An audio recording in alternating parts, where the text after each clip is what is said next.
Bab 361.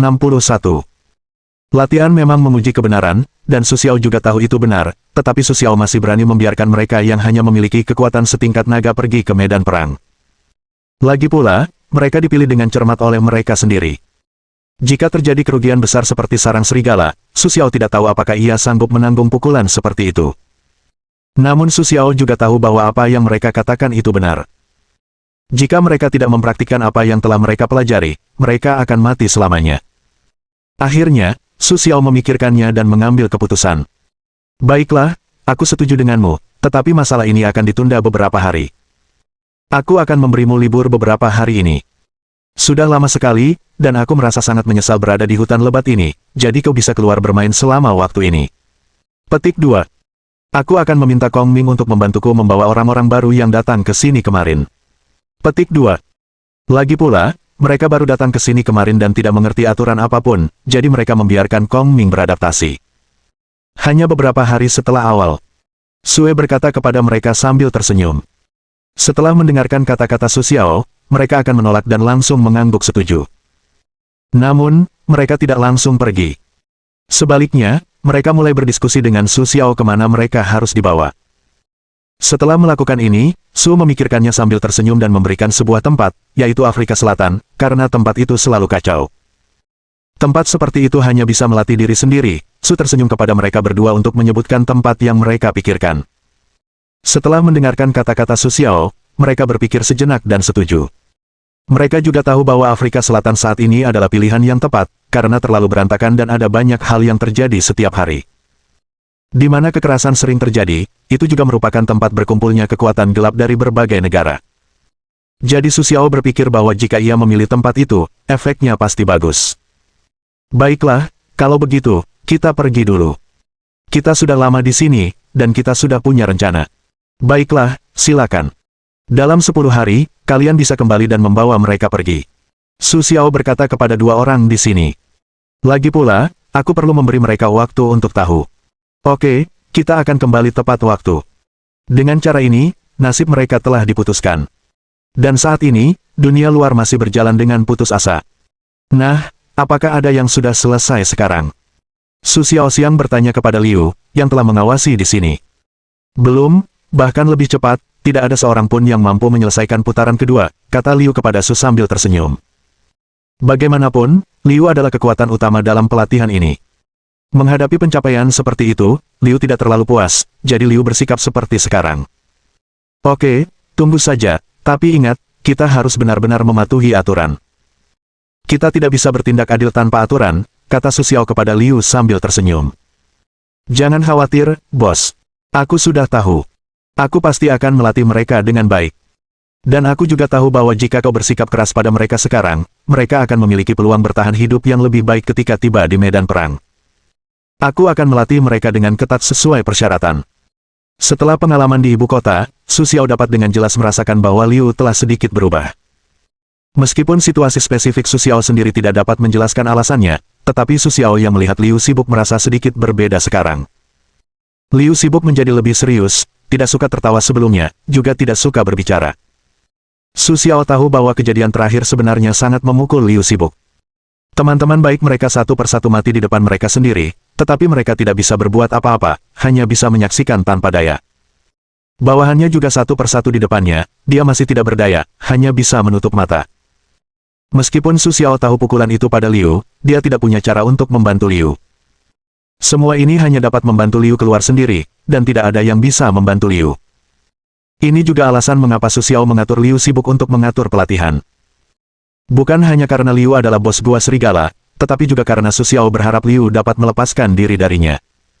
Selain itu, Su Xiao percaya bahwa Liu akan mendapatkan banyak manfaat dari yang benar-benar dia pahami. Bahkan Su Xiao curiga bahwa selama Liu sibuk memikirkannya, kekuatannya, yang tidak dapat menerobos, mungkin dapat menerobos. Sekarang tidak ada hubungannya, Su Xiao berbaring di kursi, sedikit menambah tidur. Lagi pula, aku bangun terlalu pagi hari ini. Tanpa sadar, Su Xiao benar-benar tertidur, atau karena kebisingan di luar dan membiarkan Su Xiao bangun. Wah, kita lihat ada makanan di sana, kenapa kau tidak memberikannya padaku? Biarkan kami menunggu sebentar, bagaimana caranya berlatih, itu saja. Su Xiao keluar untuk melihat setelah mendengar keributan di luar. Ia mendapati sekitar 20 orang berdiri bersama, mereka berteriak-teriak, mereka tidak yakin. Wah, aku tidak yakin. Ada yang bisa kubantu. Apakah karena kamu berlari begitu cepat sampai-sampai kamu berlari satu putaran lagi? Atau apa yang membuatmu tidak yakin? Kamu bisa mengatakannya. Asalkan menurutku masuk akal, aku bisa meminta dapur menyiapkan sarapan khusus untukmu. Kenapa tidak? Kalau kau tidak bekerja keras, banyak orang bisa menyelesaikan lomba dalam waktu yang ditentukan, tapi bagaimana denganmu? Kenapa kau tidak bisa? Apa karena kalian bukan laki-laki? Seingatku, aku sudah bilang tadi pagi, kalau kalian melewatkan makan, maaf, tidak akan ada lagi. Su berkata kepada penonton sambil tersenyum. Melihat Su tertawa terbahak-bahak, orang-orang yang masih berteriak harus diam dengan patuh. Lagi pula, mereka tahu itu salah mereka, dan kalau bukan karena kemalasan mereka sendiri dalam berlari, pasti tidak akan seperti ini. Banyak orang yang tidak punya pilihan selain menggerutu. Aku tidak puas. Aku di sini untuk berlatih, bukan untuk menderita. Kalau aku tidak punya cukup makanan, aku tidak akan berlatih. Aku bisa kembali. Pria itu berdiri dan berkata, "Oh, siapa namamu? Aku penasaran. Kau bisa mengatakan kata-kata seperti itu untuk membuktikan keberanianmu. Tapi yang ingin kukatakan padamu adalah, bahkan jika kau ingin kembali sekarang, tidak ada kesempatan. Karena ketika aku datang ke sini, aku sudah mengatakannya dengan jelas. Aku memberimu kesempatan. Kau tidak menghargainya dengan baik. Tidak heran, betapapun sulit atau lelahnya pilihanku, aku harus tetap teguh pada pilihanku. Aku tidak akan menyerah begitu saja begitu aku membuka mulut." Su Xiao berkata kepada pria itu sambil tersenyum, tetapi juga kepada orang-orang. Setelah mendengarkan kata-kata Su Xiao, sebagian besar orang yang hadir mengangguk setuju. "Namaku Tang Liancai," kata si brengsek itu. "Bagus, bagus, tapi aku tetap ingin memberitahumu bahwa kau tidak sarapan hari ini, tetapi jika kau benar-benar tidak yakin, kau harus menggunakan kata ini dalam latihan. Karena aku tidak bisa makan apapun di pagi hari, aku akan menebusnya nanti siang daripada membuat masalah di sini. Itu tidak baik untukmu, tetapi orang-orang di sekitarmu akan memandangmu seperti badut. Kurasa itu bukan yang kau inginkan. Lagi pula, tidak ada orang normal yang mau jadi bahan pembicaraan orang lain," kata Su kepada Tang Liancai sambil tersenyum. "Ya, tenang saja, aku ingat kata-katamu, aku bersumpah lain kali, aku akan berlatih dengan baik. Aku janji tidak akan terjadi lagi hari ini." Tang Liancai berjanji. Melihat Tang Liancai yang tampak bisa mengubah kesalahannya, Su tak kuasa menahan diri untuk mengangguk. "Baiklah, kita putus saja. Kenapa kalian berdiri di sini? Apa kalian tidak mau makan?" Su Xiao menatap kerumunan orang di sekitarnya yang sedang menonton keriuhan itu, dan tak kuasa menahan diri untuk bertanya kepada mereka. Setelah mendengar kata-kata Su Xiao, beraninya mereka tinggal di mana? Satu persatu, mereka harus bergegas pergi. Setelah makan malam, saya beristirahat sejenak selama lebih dari 10 menit, dan latihan keras dimulai hari ini.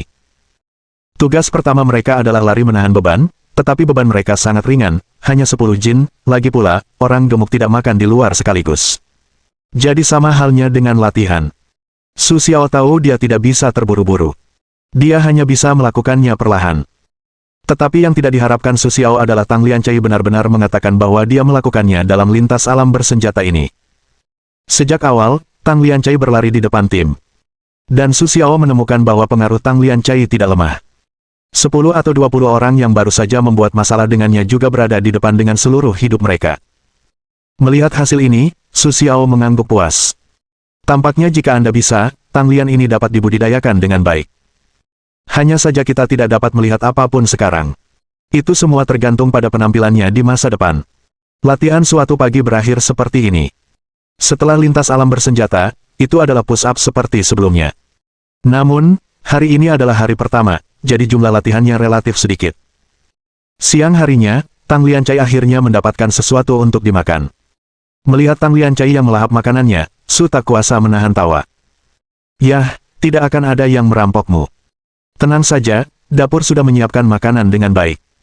Alasannya makanan ini sudah kedaluarsa dan tidak dimakan adalah untuk melatihmu dengan baik.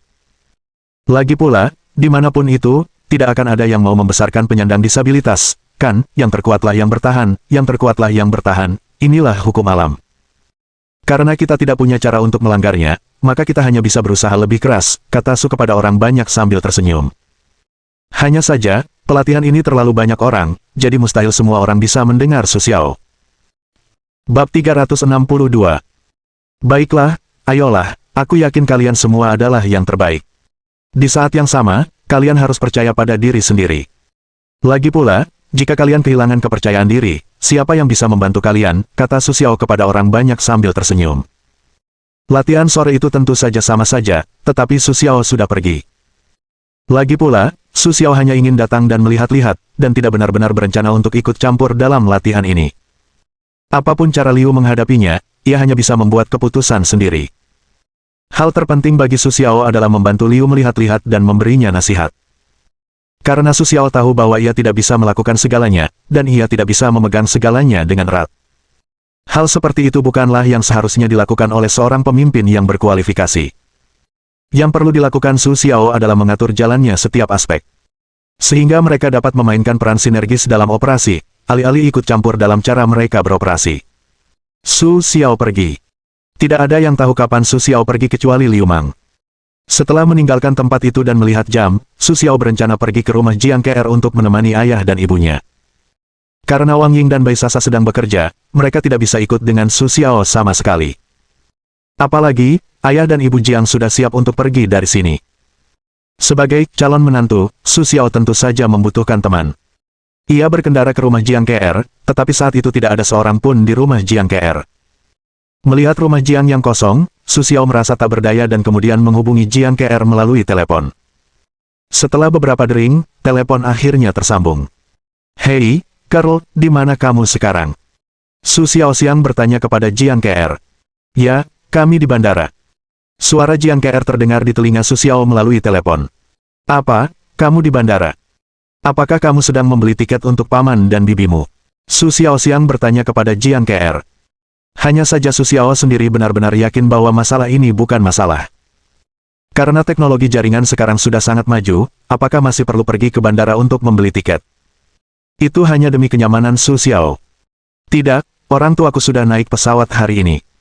Mereka hanya belum sempat naik pesawat sekarang. Tapi kalau pesawatnya tidak terlambat, kurasa akan segera." Jiang Ke berkata kepada Su sambil tersenyum. "Aku akan pulang. Katanya aku akan bermain untuk waktu yang lama. Aku akan pergi kalau mau. Tapi kalau begitu, tunggu aku. Kalaupun aku mau pulang, biar aku yang kirim ke paman dan bibiku." Setelah itu, Su Xiao tidak memberi Jiang Ke waktu untuk bereaksi.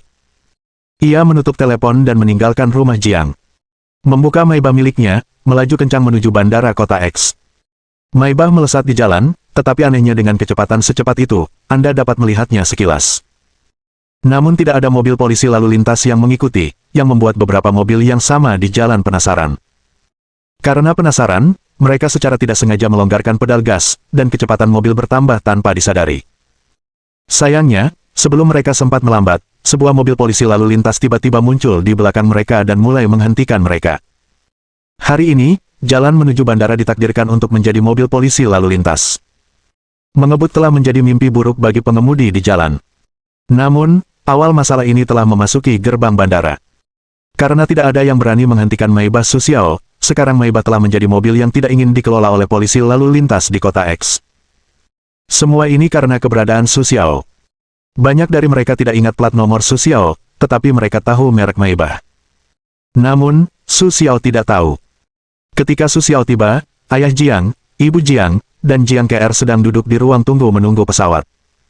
Melihat Su Xiao datang, ibu Jiang melambaikan tangan kepada Su Xiao. Setelah melihat ibu Jiang, Su Xiao segera menghampiri beberapa orang. "Paman dan bibi, bagaimana kalau kita bermain 2 hari lagi? Apa kita baru saja bilang tidak menerimanya kemarin?" Su Xiao Xiang bertanya kepada tetua kedua keluarga Jiang. "Ah, aku sudah tua. Aku tidak bisa menahan rasa rinduku. Awalnya kami berencana tinggal di sini 2 hari lagi, tetapi setelah kau pergi, kami berdiskusi dan akhirnya memutuskan untuk pulang lebih awal. Lagi pula, ini kehidupan anak mudamu. Kami berdua tidak bisa tinggal dan mengganggumu terus-menerus. Lagi pula, kali ini aku datang ke kota X, apa yang harus kumainkan dan apa yang harus kumakan hampir sama. Jadi, kita tidak perlu tinggal. Sebaiknya kita pulang saja. Setelah anak-anak kita muak tinggal di desa, kita akan kembali lagi." Ayah Jiang menjelaskan kepada Su sambil tersenyum. Setelah mendengarkan kata-kata ayah Jiang, Su Xiao juga tahu bahwa mereka sebenarnya tidak ingin tinggal. Itu hanya alasan pemikiran, yang bisa dipahami Su Xiao. Lagi pula, siapapun mereka, mereka semua memiliki kerinduan yang mendalam terhadap kampung halaman mereka. Baiklah, karena semuanya sudah sampai pada titik ini, tidak ada gunanya bagiku untuk menghentikanmu. Aku menghargai pilihanmu, tapi kuharap kau akan kembali dan bermain jika kau merindukan kami. Paman dan Bibi, jangan khawatir. Aku berjanji akan kembali pada kalian saat tahun baru, kata Su kepada Erlao sambil tersenyum. Paman, Bibi, kalau kalian mau beli tiket, beli saja. Tidak bisakah kalian diam saja? Su Xiao melihat ke arah Jiang Ke, lalu berjalan ke sisi Jiang Ke dan berkata dengan lembut. Petik 2. Lagi pula, mereka ini orang tua Jiang Ke. Kalau Jiang Ke punya cara, mereka pasti aman. Tapi aku tidak menyangka Jiang Ke akan kembali pada mereka, yang tidak diduga Su Xiao. Tapi sekarang setelah semuanya terjadi, Su Xiao tidak punya pilihan. Tapi sekarang urusan Zhang Tianyu belum terselesaikan, jadi biarkan ayah dan ibu Jiang kembali, Su Xiao sedikit khawatir. Tapi sekarang meskipun Su Xiao tidak mau, sudah terlambat. Dia tidak bisa memberitahu orang-orang tentang tebakannya yang tidak realistis itu. Pertama-tama, aku tidak tahu apakah orang-orang akan mempercayainya. Jika pada akhirnya tidak terjadi, itu akan menjadi pukulan telak bagi Su Xiao. Akhirnya, Su Xiao memikirkannya. Mari kita lanjutkan selangkah demi selangkah. Lagi pula, menurut Su Xiao, Zhang Tianyu sudah dalam bahaya. Seharusnya dia tidak berani melawan ayah dan ibu Jiang. Jika dia benar-benar berani, maka Su Xiao hanya bisa berkata, sama-sama. Saat itu, Su Xiao memintanya untuk menyesali perbuatannya. Ngomong-ngomong, terakhir kali dia di Beijing, Zhang Tianyu tidak memandang Su Xiao dengan baik. Su Xiao masih mengingatnya. Yah, Xiao Xiao, kami tahu kamu baik hati, tapi KR juga mendengarkan kami, jadi jangan membicarakannya. Ngomong-ngomong, setelah kami pergi, kamu harus membantu kami menjaga KR. Kami juga tahu karakter gadis itu. Jadi, jika ada sesuatu yang membuatmu tidak senang, beritahu aku, kata Jiang Fu kepada Su sambil tersenyum. Jangan khawatir, Paman. Bahkan jika Paman tidak memberitahuku, aku akan menjaga KR. Lagi pula, KR adalah pacarku. Bagaimana mungkin aku menyakitinya? Aku akan melindunginya. Su Xiaoxin bersumpah pada Jiang Fu. Setelah mendengarkan kata-kata Su Xiao, ayah Jiang mengangguk sambil tersenyum. Dia tahu Su Xiao akan melakukannya karena dia yang mengatakannya. Jadi ayah Jiang tidak mengatakan apa-apa lagi. Karena terkadang, semakin banyak yang kau katakan, semakin tidak berguna. Lebih baik tidak mengatakannya. Pada saat ini, radio juga mulai menyiarkan pemeriksaan tiket. Kali ini, ayah dan ibu Jiang berdiri dan bersiap untuk pergi. Baiklah, kalian pulang dulu. Kita harus periksa tiketnya. Percuma kalian tinggal. Ayah Jiang mengucapkan sepatah kata kepada mereka, lalu mengambil barang bawaannya dan bersiap untuk pergi. Paman, Bibi, pelan-pelan saja, kata Su kepada mereka sambil tersenyum. Lagi pula, tak ada cara untuk mengingat masa lalu, jadi kami hanya bisa mengucapkan selamat tinggal di sini. Kami tahu. Kalian bisa kembali dan menghubungi kalian setelah kami pulang, kata ayah Jiang sambil menarik ibu Jiang dan pergi ke gerbang tiket. Jiang KR menatap ayah dan ibu Jiang yang perlahan menghilang dari pandangannya. Ia hanya bisa berbalik dan pergi bersama Su Xiao. Lagi pula, perpisahan ini bukan pertama kalinya bagi Jiang KR, jadi Jiang KR juga mulai beradaptasi. Jiang KR tahu bahwa apa yang ingin ia lakukan sekarang bukanlah kesedihan. Lagi pula, ini bukan soal hidup dan mati. Ayo, Paman dan Bibi, atau aku akan mengajak kalian bermain. Kalau tidak, aku tidak ada kegiatan saat pulang sekarang. Aku tidak tahu harus berbuat apa saat pulang sepagi ini, kata Su kepada Jiang KR sambil tersenyum. Namun, sebelum Jiang KR sempat menjawab Su Xiao, ponsel Su Xiao berdering. Ia mengeluarkan ponselnya dan melihat, di atasnya ada ponsel aneh, tanpa catatan nama, tetapi juga dari ibu kota. Meskipun Su Xiao merasa sangat aneh siapa yang menelepon, setelah memikirkannya, Su Xiao memutuskan untuk mengangkatnya. Halo, ini Tuan Su. Saya Li Ming. Ngomong-ngomong, ini terakhir kalinya Anda menyelamatkan pasangan yang hendak melahirkan di jalan. Saya suaminya. Alasan saya berani menelepon Anda kali ini adalah karena kami ingin mengucapkan terima kasih yang sebesar-besarnya. Jadi, bisakah Anda memberi kami koordinat Anda agar kami dapat menemukan Anda? Saya dan istri saya sudah membicarakannya, tetapi saya masih ingin mengucapkan terima kasih secara langsung. Li Ming berkata sambil tersenyum kepada Su di ujung telepon. Tidak, sudah lama. Kurasa tidak. Dan saya bukan dari Beijing. Sekarang saya kembali ke kota saya sendiri. Jadi, meskipun merepotkan bagimu untuk datang, kurasa tidak terlalu merepotkan. Bab 363. Su Xiao langsung menolak kebaikan Li Ming di telepon. Tidak apa-apa. Tidak jauh. Kurasa nomor telepon rumahmu di kota X kita juga tidak jauh. Aku tahu kau pasti menganggap ini hal kecil, tapi ini hal terbesar bagi keluarga kami. Jadi kuharap kau bisa memberi kami kesempatan untuk berterima kasih. Li Ming tidak menyerah dan melanjutkan. Aku benar-benar tidak membutuhkannya. Baiklah, sudah. Kau juga sibuk. Setelah itu, Su Xiao menutup telepon. Siapa dia? Jiang Ke'er menatap wajah Su Xiaoyi yang tak berdaya dan tak kuasa menahan diri untuk bertanya. Oh, bukan apa-apa. Terakhir kali kita pergi ke Beijing, kita menyelamatkan seorang wanita hamil yang akan melahirkan. Kau ingat itu? Baru saja orang tuanya menelepon, berharap untuk mengucapkan terima kasih langsung, tapi aku menolak. Lagi pula, menurutku, ini hanya melakukan apa yang bisa kulakukan. Tidak ada yang perlu dipamerkan, kata Su kepada Jiang Ke'er sambil tersenyum. Yah, aku ingat. Aku tidak tahu apa yang terjadi pada anak itu. Sudah sebulan berlalu, kata Jiang Ke'er kepada Su sambil tersenyum. Menurut Jiang Ke'er, pengalaman terakhir pergi ke ibu kota sangat berkesan, jadi Jiang Ke'er tentu saja tidak akan melupakannya begitu saja. Ya, tadi suaminya menelepon, katanya ingin mengucapkan terima kasih, tapi aku pikir-pikir dulu dan menolaknya. Belum selesai Su Xiao berkata, ponsel Su Xiao berdering lagi. Su Xiao mengangkatnya dan melihat bahwa itu masih panggilan telepon yang baru saja ia lakukan. Su Xiao tidak menyangka pria ini begitu gigih. Ia tidak menyangka bahwa ia sudah menolaknya dan meneleponnya. Tapi Su Xiao tidak terlalu peduli padanya sekarang. Su Xiao langsung menolak. Melihat penolakan Su Xiao, Jiang Ke'er berkata kepada Su Xiao, ini tidak baik. Lagi pula, dia melakukannya hanya untuk berterima kasih. Tidak apa-apa.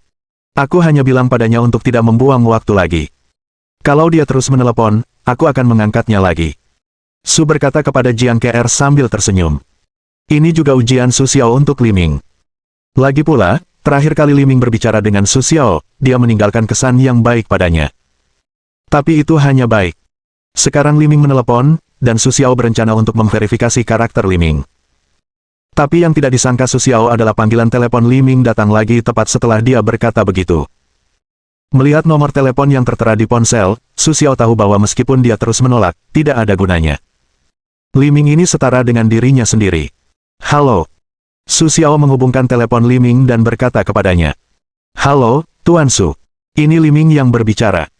Baiklah, kami sudah berangkat dari ibu kota. Kami akan menemuimu di kota X sungguh, tidak ada maksud lain. Kami hanya ingin berterima kasih. Lagi pula, bukan kau yang melakukannya. Masih belum diketahui apakah ketiga orang di keluargaku ini bisa menjaga mereka. Li Ming berkata kepada Su sambil tersenyum. Kau di sini. Kau tahu di mana aku. Kalau kau datang ke kota X pun, apa gunanya? Kalau aku tidak menemuimu, kota X begitu besar, kau masih bisa menemukanku di sini. Su Xiao berkata kepada Li Ming setelah mendengarkan. Su Xiao merasa tindakan gegabah Li Ming bukanlah pilihan yang tepat. Tenang saja, aku akan menemukanmu dengan sendirinya. Kalau aku benar, kau seharusnya sudah dekat bandara sekarang. Aku tidak tahu kenapa kau ada di sana, tapi kurasa posisi ini membuktikan bahwa kau tidak ingin pergi. Buktikan bahwa kau baru saja kembali dari ladang, atau kau baru saja mengirim seseorang pergi dan sekarang sedang bersiap untuk kembali, kata Li Ming kepada Su sambil tersenyum. Namun, kata-kata itu sampai ke telinga Su Xiao, yang membuatnya terkejut. Su Xiao melihat sekeliling untuk memastikan tidak ada yang mengikutinya. Namun, bagaimana Li Ming tahu? Apakah ia masih bisa mencubit jarinya? Bagaimana kau tahu? Su Xiaoxiang bertanya kepada Li Ming di telepon. Tidak masalah memberitahu dermawanmu. Hanya perlu sedikit usaha. Agar tahu lokasimu, aku mengunci lokasimu di komputer saat meneleponmu, dan memperbaikinya untukmu.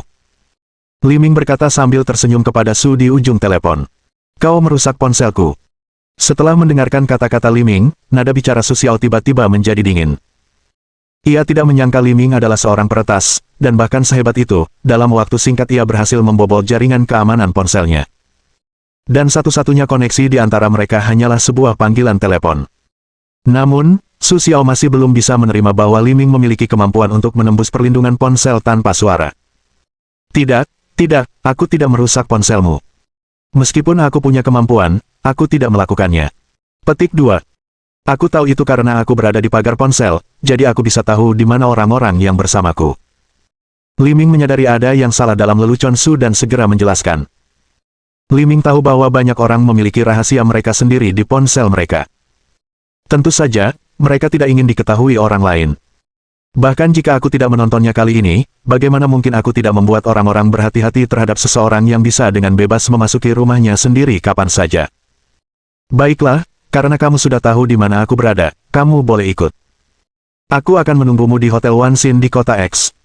Kalau kau datang, langsung saja ke sini, kata Su Xiao kepada Li Ming sambil tersenyum. Su Xiao tahu bahwa meskipun ia tidak berencana bertemu Li Ming, itu mustahil.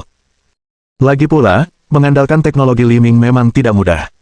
Di saat yang sama, Su Xiao juga punya rencana sendiri. Menurut Su Xiao, kemampuan Li Ming sama sekali tidak sederhana. Jadi, Su Xiao sudah mempertimbangkan apakah ia bisa memanfaatkan Li Ming. Kau tahu, kemampuan seorang peretas tidak bisa diremehkan. Akhirnya, Su Xiao menutup telepon. Ayo pergi. Aku akan mengajakmu berkeliling. Pasangan terakhir akan kembali. Kita tunggu mereka di Hotel Wanxin sebentar lagi. Su Xiao tertawa dan menarik Jiang Ke'er untuk berkata, sambil berjalan. Namun, saat mengantar ayah dan ibu Jiang, Jiang Ke'er menyetir mobilnya.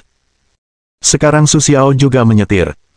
Jadi, mereka pertama-tama mengendarai mobil kembali ke rumah Jiang Ke'er dan memarkirnya di sana. Kemudian, mereka berangkat bersama. Tidak banyak tempat untuk dikunjungi di kota X, jadi Su Xiao tidak membawa Jiang Ke'er ke jalan-jalan pejalan kaki itu. Tidak hanya membosankan, tetapi juga melelahkan. Selain itu, Li Ming dan istrinya akan datang. Tentu saja, mereka tidak bisa berbelanja sekarang. Semua Su Xiao membawa Jiang Ke'er ke kampusnya. Lagi pula, sudah 2 atau 3 tahun sejak saya lulus, dan saya belum pernah kembali ke alma mater saya. Terakhir kali Su Xiao mengirim Qin Mengyao kembali ke sekolah, dia lewat, tetapi dia tidak berhenti untuk berjalan-jalan. Ngomong-ngomong, ada waktu hari ini, jadi Su Xiao akan membawa Jiang Ke'er untuk melihatnya. Ketika saya masih mahasiswa, Su Xiao bingung setiap hari karena sistem. Pada saat itu, dia tidak dapat berbicara tentang cinta kampus yang kuat. Meskipun Su Xiao juga sangat tidak berdaya, tetapi Su Xiao juga tidak punya cara. Tetapi hari ini Su Xiao siap untuk membawa Jiang Ke'er untuk mengalaminya bersamanya. Di gerbang alma maternya, Su Xiao hendak menyelinap masuk. Tapi mungkin karena Jiang Ke'er begitu menarik perhatian, bahkan paman penjaga pintu pun tak kuasa menahan diri untuk tidak menatapnya lebih lama. Namun, bagaimana mungkin orang setampan itu tidak dikenal? Jadi, ketika melihat Su Xiao menggandeng tangan Jiang Ke'er untuk masuk, ia dihentikan oleh paman penjaga. Tunggu sebentar, kamu dari kelas mana? Apa kamu tidak tahu peraturan sekolah tidak mengizinkan orang dari sekolah lain masuk? Kenapa, kamu mau menyelinap masuk seperti ini? Sayang sekali, nak. Kamu masih terlalu muda. Kau pikir tipuan kecilmu itu bisa menipuku, kata penjaga itu penuh kemenangan. Seolah menangkap perilaku Su Xiao yang sangat galak. Kamu dari kelas mana? Aku tidak tahu seperti apa rupamu. Setelah mengamatinya cukup lama, penjaga itu kembali berkata sambil tersenyum kepada Su. Bagaimana kabarmu, paman? Aku adik kelas 3, kata Su sambil tersenyum kepada penjaga itu. Ngomong-ngomong, dulu Su Xiao memang pernah mengelola kelas 3, tetapi kelas ini sudah lulus bertahun-tahun. Namun, itu bukan tipuan belaka. Yah, aku mengerti. Tapi kurasa kau masih sangat akrab. Bukankah kau jarang ke sini? Penjaga itu bertanya kepada Su sambil tersenyum. Setelah mendengarkan kata-kata penjaga itu, Su Xiao merasa sial. Apa pertanyaanmu? Apakah semua orang harus melapor kepadamu ketika mereka berpapasan denganmu? Ya, aku jarang keluar sekolah, jadi kau mungkin tidak mengenalku, paman. Sebenarnya, apa yang dikatakan Su Xiao tidak salah. Lagi pula, dulu Su Xiao bisa bangun 2 atau 3 jam sehari. Dan 2 atau 3 jam ini pada dasarnya digunakan Su Xiao untuk belajar, masih ada waktu untuk bermain. Oh, sudah kubilang, tapi kau bukan dari sekolah kami. Kau tidak boleh masuk. Seperti yang kau tahu, ini aturan pimpinan kampus. Kalau aku melakukannya diam-diam, aku akan dihukum nanti. Kata penjaga itu kepada Su sambil tersenyum. Paman, tolong. Kau adikku. Dia datang menemuiku hari ini. Kau tahu, aku tidak tahu harus membawanya kemana, jadi aku membawanya ke sekolah kami. Lagi pula, aku juga ingin adikku melihat apakah semua siswa di sekolah kami suka belajar. Kau tahu, adikku bukan orang yang nakal. Bab 364. Jadi, maafkan aku. Aku berjanji akan mengirimnya sendiri nanti. Jika terjadi sesuatu, biarkan aku membantumu, kata Su kepada penjaga itu sambil tersenyum. Melihat penampilan Su Xiao dan penampilan Jiang Ke'er yang menawan, penjaga itu berkata kepada Su Xiao, ini benar-benar adikmu. Kau tidak menipuku, kan? Tidak, tidak, beraninya aku menipumu. Setelah mendengarkan kata-kata Su Xiao, paman penjaga itu berpikir sejenak, lalu berkata, baiklah, pergilah. Setelah mendengar kata-kata itu, Su Xiaoru merasa dimaafkan. Ia menggandeng tangan Jiang Ke'er dan bersiap untuk masuk. Hei, tunggu, kau tadi bilang kau di kelas berapa? Pada saat ini, paman memanggil Su Xiao lagi dan bertanya. Yah, aku baru saja bilang aku yang bertanggung jawab di kelas 3. Su Xiao harus berkata lagi. Baiklah, silakan, silakan. Paman melambaikan tangan. Setelah mendengarkan kata-kata penjaga itu, Su Xiao tidak berani menunda sama sekali, dan membawa Jiang Ke'er ke sekolah. Ngomong-ngomong, siapa nama kepala sekolahmu? Saat itu, suara paman penjaga kembali terdengar. Namun, setelah mendengar suara itu, Su Xiao tidak berhenti, melainkan melangkah masuk. Su Xiao sudah ditakut-takuti oleh paman penjaga. Saat ini, Su Xiao hanya ingin pergi. Bagi Su Xiao, penjaga ini adalah pekerjaan yang luar biasa, tetapi Su Xiao ingat bahwa dulu, penjaga ini tidak seperti ini. Namun, karena aku tidak bisa memahaminya, aku tidak mau. Su Xiao menggelengkan kepalanya dan menggandeng tangan Jiang Ke'er ke dalam sekolah. Setelah berjalan beberapa saat, aku sampai di taman kecil sekolah.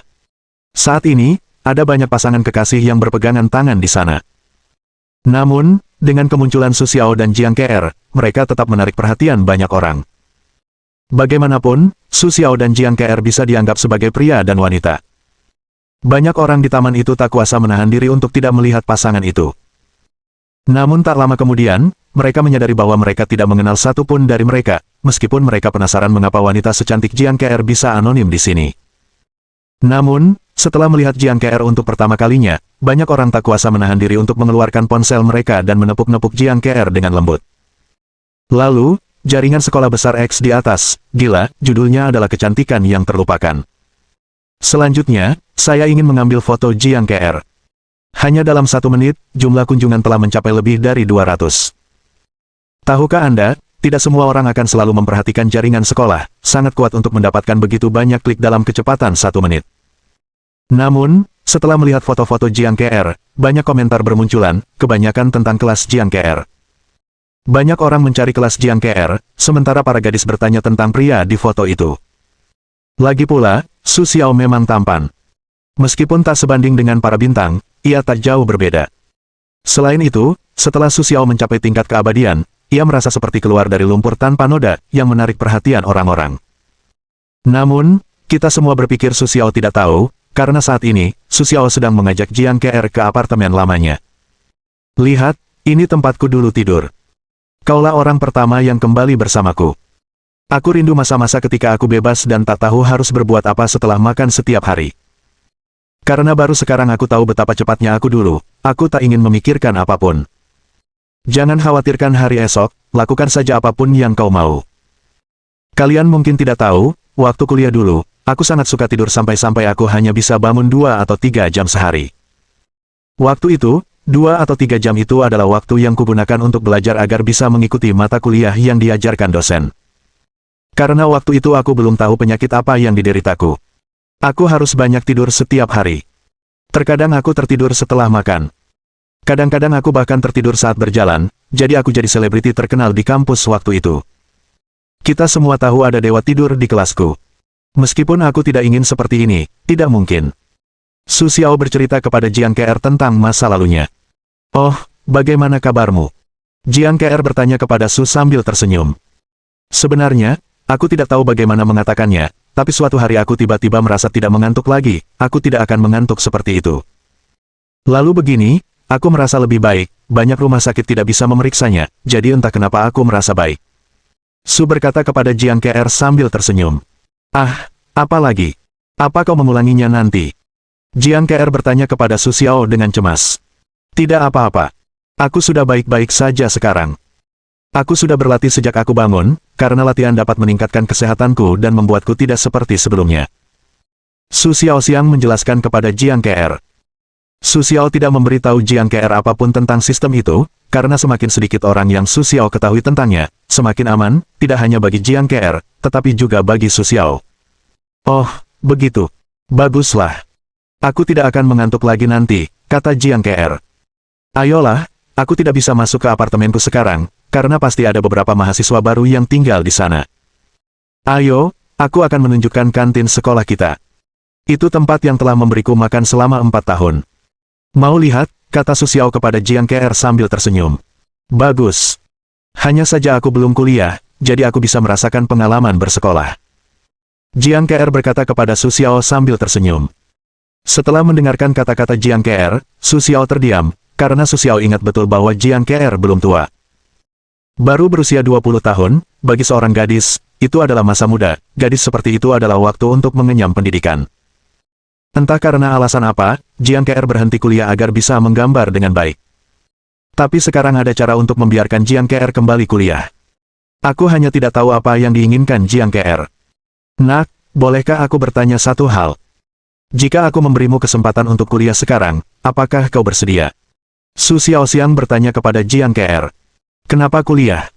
Kurasa aku sangat bahagia sekarang, dan kurasa aku bisa belajar tanpa kuliah. Begini, aku bekerja di bidang lukisan mimpi.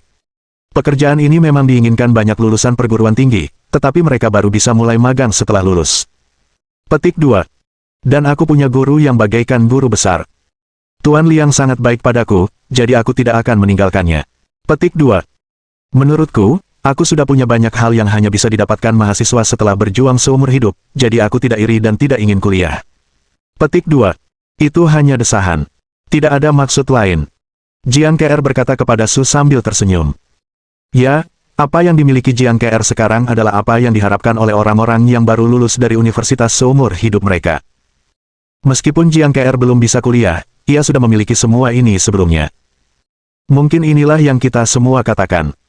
Jalan yang berbeda akan membawa hasil yang berbeda. Andai saja Jiang KR tidak meninggalkan kuliah demi mimpinya saat itu, mungkin sekarang jalannya berbeda. Yah, sepertinya aku terlalu banyak berpikir. Ayo pergi. Kantin kita ada di depan. Kau tahu, bibi-bibi di kantin semuanya sakit. Sesendok besar sayur keluar dari panci, tapi saat ditaruh di mangkuk, tinggal sedikit. Setiap kali makan malam, aku akan berdoa dalam hati, berharap bertemu seseorang yang sakitnya tidak terlalu parah di tanganku. Karena saat mereka berjabat tangan, hati kita pun ikut bergetar, kata Su kepada Jiang KR sambil tersenyum. Setelah mendengarkan kata-kata Su Xiao, senyum Jiang KR menjadi lebih berwarna. Mata anjing-anjing di dekatnya menatap lurus. Jika mata bisa membunuh orang saat ini, Su Xiao pasti sudah mati. Sayang sekali tatapan mereka diabaikan begitu saja oleh Su Xiao.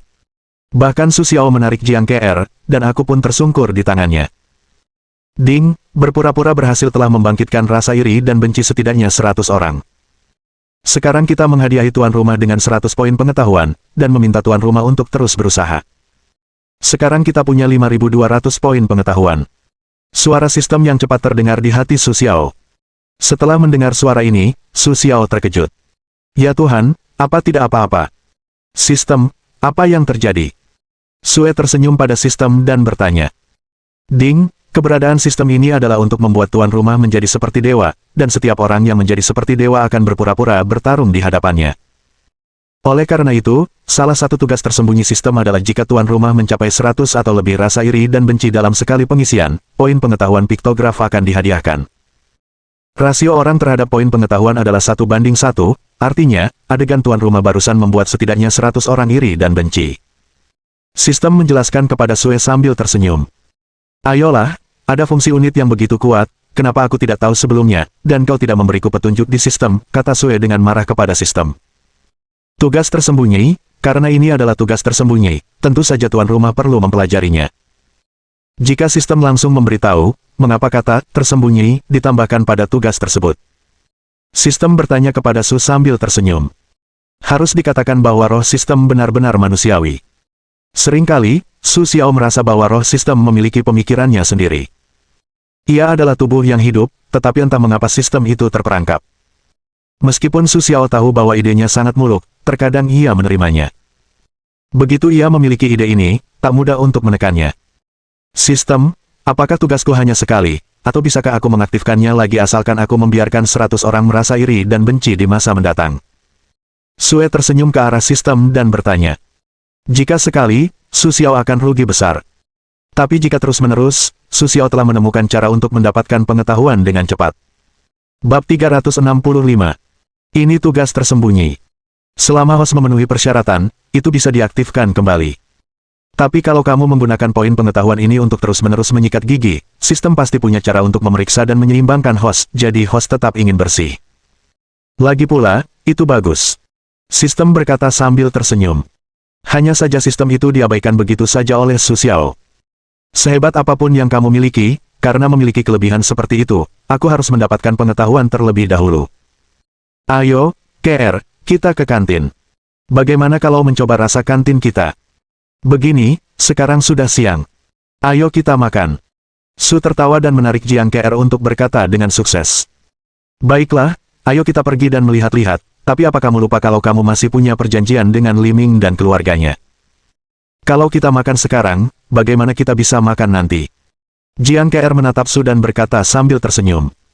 Meskipun Jiang KR tidak bisa mengatakan alasannya, ia jelas merasakan Su Xiao berbeda dari yang baru saja ia bandingkan.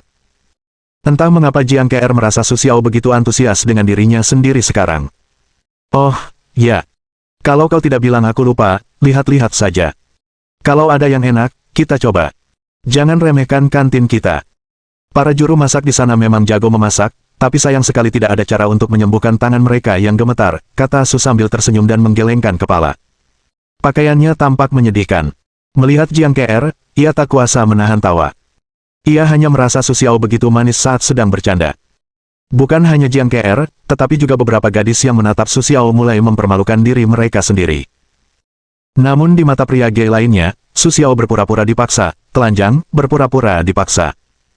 Saat ini, mereka ingin sekali merobek senyum Su Xiao, tetapi mereka tak bisa. Meskipun Su Xiao terlihat sangat sedih di permukaan, ia bahagia di dalam hatinya. Karena saat ini, hati Su Xiao terus-menerus mendorong poin pengetahuan Su Xiao plus 1, poin pengetahuan plus 1. Kali ini pemberitahuannya adalah biarkan Su Xiao membuka kata-kata, memikirkanmu di dalam hati untuk melanjutkan, agar aku dapat memiliki lebih banyak pengetahuan. Aku tidak menyangka tugas ini akan sekeren ini. Jika aku mengetahuinya lebih awal, aku akan mendapatkan lebih banyak pengetahuan. Ah, sepertinya aku terlalu muda untuk mengerti apapun sebelumnya. Namun, sudah terlambat. Sepertinya aku harus memberi lebih banyak tekanan di masa depan agar orang lain iri padaku. Baiklah, ayo kita lihat. Bukankah kamu bilang ingin mentraktirku makan di kantin, kata Jiang KR kepada Su sambil tersenyum. Di saat yang sama, Jiang KR juga berinisiatif untuk menggenggam tangan Su Xiao. Saat itu, Su Xiao seolah mendengar suara memilukan dari banyak orang. Nada sistem lebih kuat daripada sebelumnya. Hanya dalam waktu singkat, Su Xiao menambahkan 200 poin pengetahuan. Untuk pertama kalinya, Su Xiao merasakan bahwa poin pengetahuan awal bisa datang secepat itu. Namun, Su Xiao juga tahu bahwa ini bukanlah solusi jangka panjang. Lagi pula, semangat sistem baru saja mengatakan bahwa jika ini selalu terjadi, maka sistem berhak mengubah kondisi tugas tersembunyi. Ayo, kita lihat apa yang ingin kau makan. Pesan saja. Tidak hanya lezat, tapi juga murah, kata Su kepada Jiang KR sambil tersenyum. Tapi kau begitu kaya, dan kau sedikit peduli. Lagi pula, aku tidak bisa makan banyak. Mari kita lihat apakah ada yang enak. Ayo kita pesan dan cicipi. Sia-sia memesan terlalu banyak. Kalau begitu, sekalian saja kita pesan yang sama dan coba rasanya, kata Jiang KR kepada Su sambil tersenyum. Cinta yang menentukan. Ayo kita coba ayam cincang kentang ini. Ini salah satu hidangan favoritku sebelumnya. Su berkata kepada Jiang KR sambil tersenyum. Baiklah, aku akan coba rasa lamamu saja. Jiang KR mengangguk dan berkata kepada Su sambil tersenyum. Setelah mendengarkan kata-kata Jiang KR, Su tertawa dan pergi ke jendela kantin untuk meminta seporsi ayam potong dadu dengan kentang kepada staf di dalam. Setelah itu, Su Xiao kembali ke tempat duduknya dan terus membual serta mengobrol dengan Jiang KR. Harus kuakui, karena ini bukan jamuan formal, kecepatan penyajian makanannya sangat cepat. Dalam waktu singkat, ayam potong dadu kentang Su Xiao Yao sudah siap. Jiang KR dan Su Xiao hanya dihadapkan pada ayam potong dadu kentang ini, yang langsung diperkenalkan ke forum kampus oleh orang tak dikenal. Judulnya, Bersedia Berbagi Suka dan Duka Denganmu. Judul seperti itu, ditambah gambar dua orang sedang makan, membuat forum kampus meledak dalam sekejap. Dalam waktu singkat, jumlah kunjungan langsung melampaui 500. Meskipun Su Xiao tidak tahu tentang ini, suara, pengetahuan poin plus 1, terus terngiang di hatinya. Meskipun Su Xiao tidak tahu apa alasannya, ia bisa menebaknya. Karena selain seseorang yang akan menyebarkan informasi ke jaringan kampus dapat memainkan peran yang begitu besar, bagaimana mungkin ada suara notifikasi setiap saat? Hanya ada beberapa orang di sini, sekalipun semua orang iri pada diri mereka sendiri, mereka tidak berpikir mereka telah menambahkan begitu banyak poin pengetahuan. Namun Su Xiao tidak peduli. Lagi pula, ketika ada pesan masuk dari jaringan kampus, itu memang gila, tetapi dalam 2 hari, pesan itu akan hilang. Karena itu, Su Xiaocai tidak akan peduli. Namun saat itu, sekelompok orang tiba-tiba masuk keluar. Dari sudut pandang orang biasa, orang-orang ini tinggi satu persatu, yang dapat memberikan rasa aman alami. Namun setelah mereka masuk, mereka langsung menghampiri Su Xiao tanpa ragu. Sebelum datang ke meja Su Xiao, mereka mengelilingi Su Xiao dan yang lainnya di tengah. Wah, kamu dari kelas mana? Kenapa belum pernah bertemu sebelumnya? Dan begitu juga wanita cantik ini. Aku belum pernah melihatnya sebelumnya. Ada apa? Apa kita benar-benar bodoh? Aku tidak tahu ada wanita secantik itu yang tersembunyi di ruang kerjaku, tapi cantik, bagaimana masa depanmu dengan pria ini? Lihat dia. Dia sangat tampan. Aku akan mengajakmu makan sepiring ayam potong dadu dan kentang bersama. Aku tidak tahu apa yang dipikirkan pria ini. Bagaimana mungkin seorang wanita cantik menderita bersamanya? Cantik, kenapa kau tidak ikut aku nanti? Kau tahu, aku kapten tim basket sekolah kita. Aku sama sekali tidak lebih buruk darinya. Petik 2. Dan ayahku juga sangat kaya. Meskipun aku bukan orang lokal di kota X, aku bisa membeli rumah di sini begitu kau mengatakannya. Petik 2. Yah, lebih baik daripada tidak ada hubungannya dengan ini dan hanya bisa mengajakmu makan makanan seperti itu. Setelah sekelompok orang ini datang, mereka langsung bertanya kepada Su Xiao. Setelah itu, tanpa menunggu Su Xiao menjawab, ia mulai berbicara tentang Jiang Ke. Ia menyombongkan diri setinggi langit, tetapi Su Xiao menatap pria yang mengaku sebagai kapten tim basket itu, dan tidak tahu siapa yang memberinya keberanian. Namun, ia tidak punya banyak urusan dengan dirinya sendiri. Jika bukan karena kekuatan Su Xiao mungkin akan benar-benar percaya ketika melihat bopeng di wajahnya. Tapi saat ini, Su Xiao tidak bisa mempercayainya. Dia tidak pernah merasa dirinya tampan, tetapi saat ini, dia menyadari bahwa dia salah sebelumnya. Ternyata aku memang tampan, tetapi aku terlalu rendah hati untuk mengatakannya. Pantas saja tidak ada yang mengejarnya saat dia belajar. Ternyata dia terlalu rendah hati. Su Xiao memikirkannya dalam hati. Tidak, aku sudah punya pacar, dan aku sangat mencintainya. Selama aku bersamanya, meskipun aku hanya bisa makan satu hidangan setiap hari, aku merasa bahagia. Jika itu orang sepertimu, bahkan jika itu ikan besar dan daging setiap hari, menurutku itu tidak enak, kata Jiang Ke dengan tidak sopan. Dengarkan saja kata-kata Jiang Ke, itu untuk menunjukkan ekspresi tidak senang di wajah orang-orang ini. Lagi pula, mereka semua adalah siswa olahraga, jadi mereka telah dipandang rendah oleh siswa lain di sekolah. Jika bukan karena permainan basket mereka yang bagus dan pengakuan sekolah, mungkin mereka akan berada dalam situasi yang sangat sulit sekarang. Tapi memang begitulah adanya, agar mereka tidak membiarkan diri mereka dipandang rendah oleh orang lain. Sekarang kata-kata Jiang Ke untuk mereka adalah tamparan wajah yang nyata. Aku tidak tahu apa yang begitu baik tentang pacarmu sehingga kau begitu menyukainya. Maksudku, apa yang kau sukai darinya? Apakah karena dia miskin, atau apakah kau pikir dia tampan? Para pemain di satu sisi juga mulai setuju. Hanya saja kalimat ini terdengar seperti sedikit pukulan di wajah kapten. Hanya saja Su Xiao tidak mengatakannya. Lagi pula, drama ini tidak peduli dengan urusannya sendiri. Apa yang kalian sukai darinya? Kalau kalian lebih menyukainya, kalian harus tampan dan cakap. Apapun yang kalian lakukan, dia akan melakukannya. Dan karena dia sangat baik padaku, aku bisa merasakannya, kata Jiang Ke kepada orang banyak. Bahkan Su Xiao pun mendengarkan, tetapi diam-diam merasa senang, tak menyangka citranya di hati Jiang Ke begitu baik. Tampan, kan? Karena kalian pikir dia tampan, aku akan menghajarnya sampai seperti babi untuk melihat apakah kalian akan selalu merasa tampan. Kapten tim basket itu berkata kepada Jiang Ke.